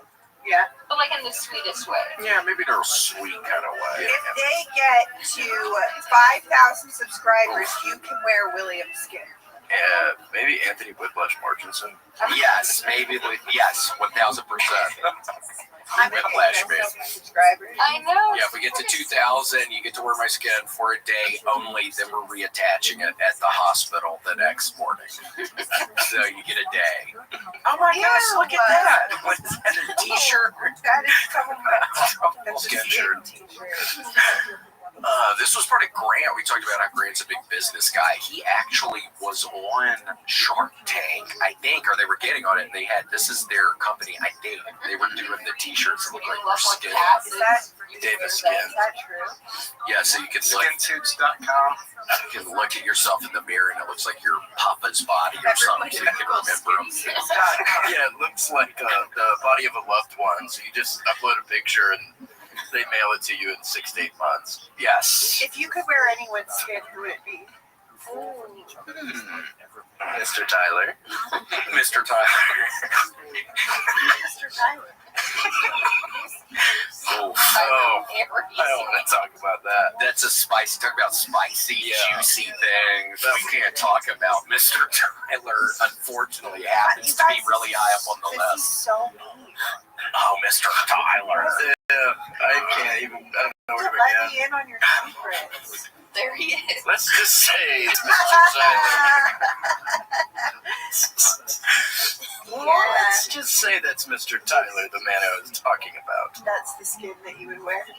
Yeah, I would do anything to get in that moist ass skin. And I don't know, maybe like Michelangelo or Raphael, one of the Ninja Turtles, because I think it'd be fun having like a 4-pack or whatever they had. It was their whole body, but I always thought they looked kind of strong.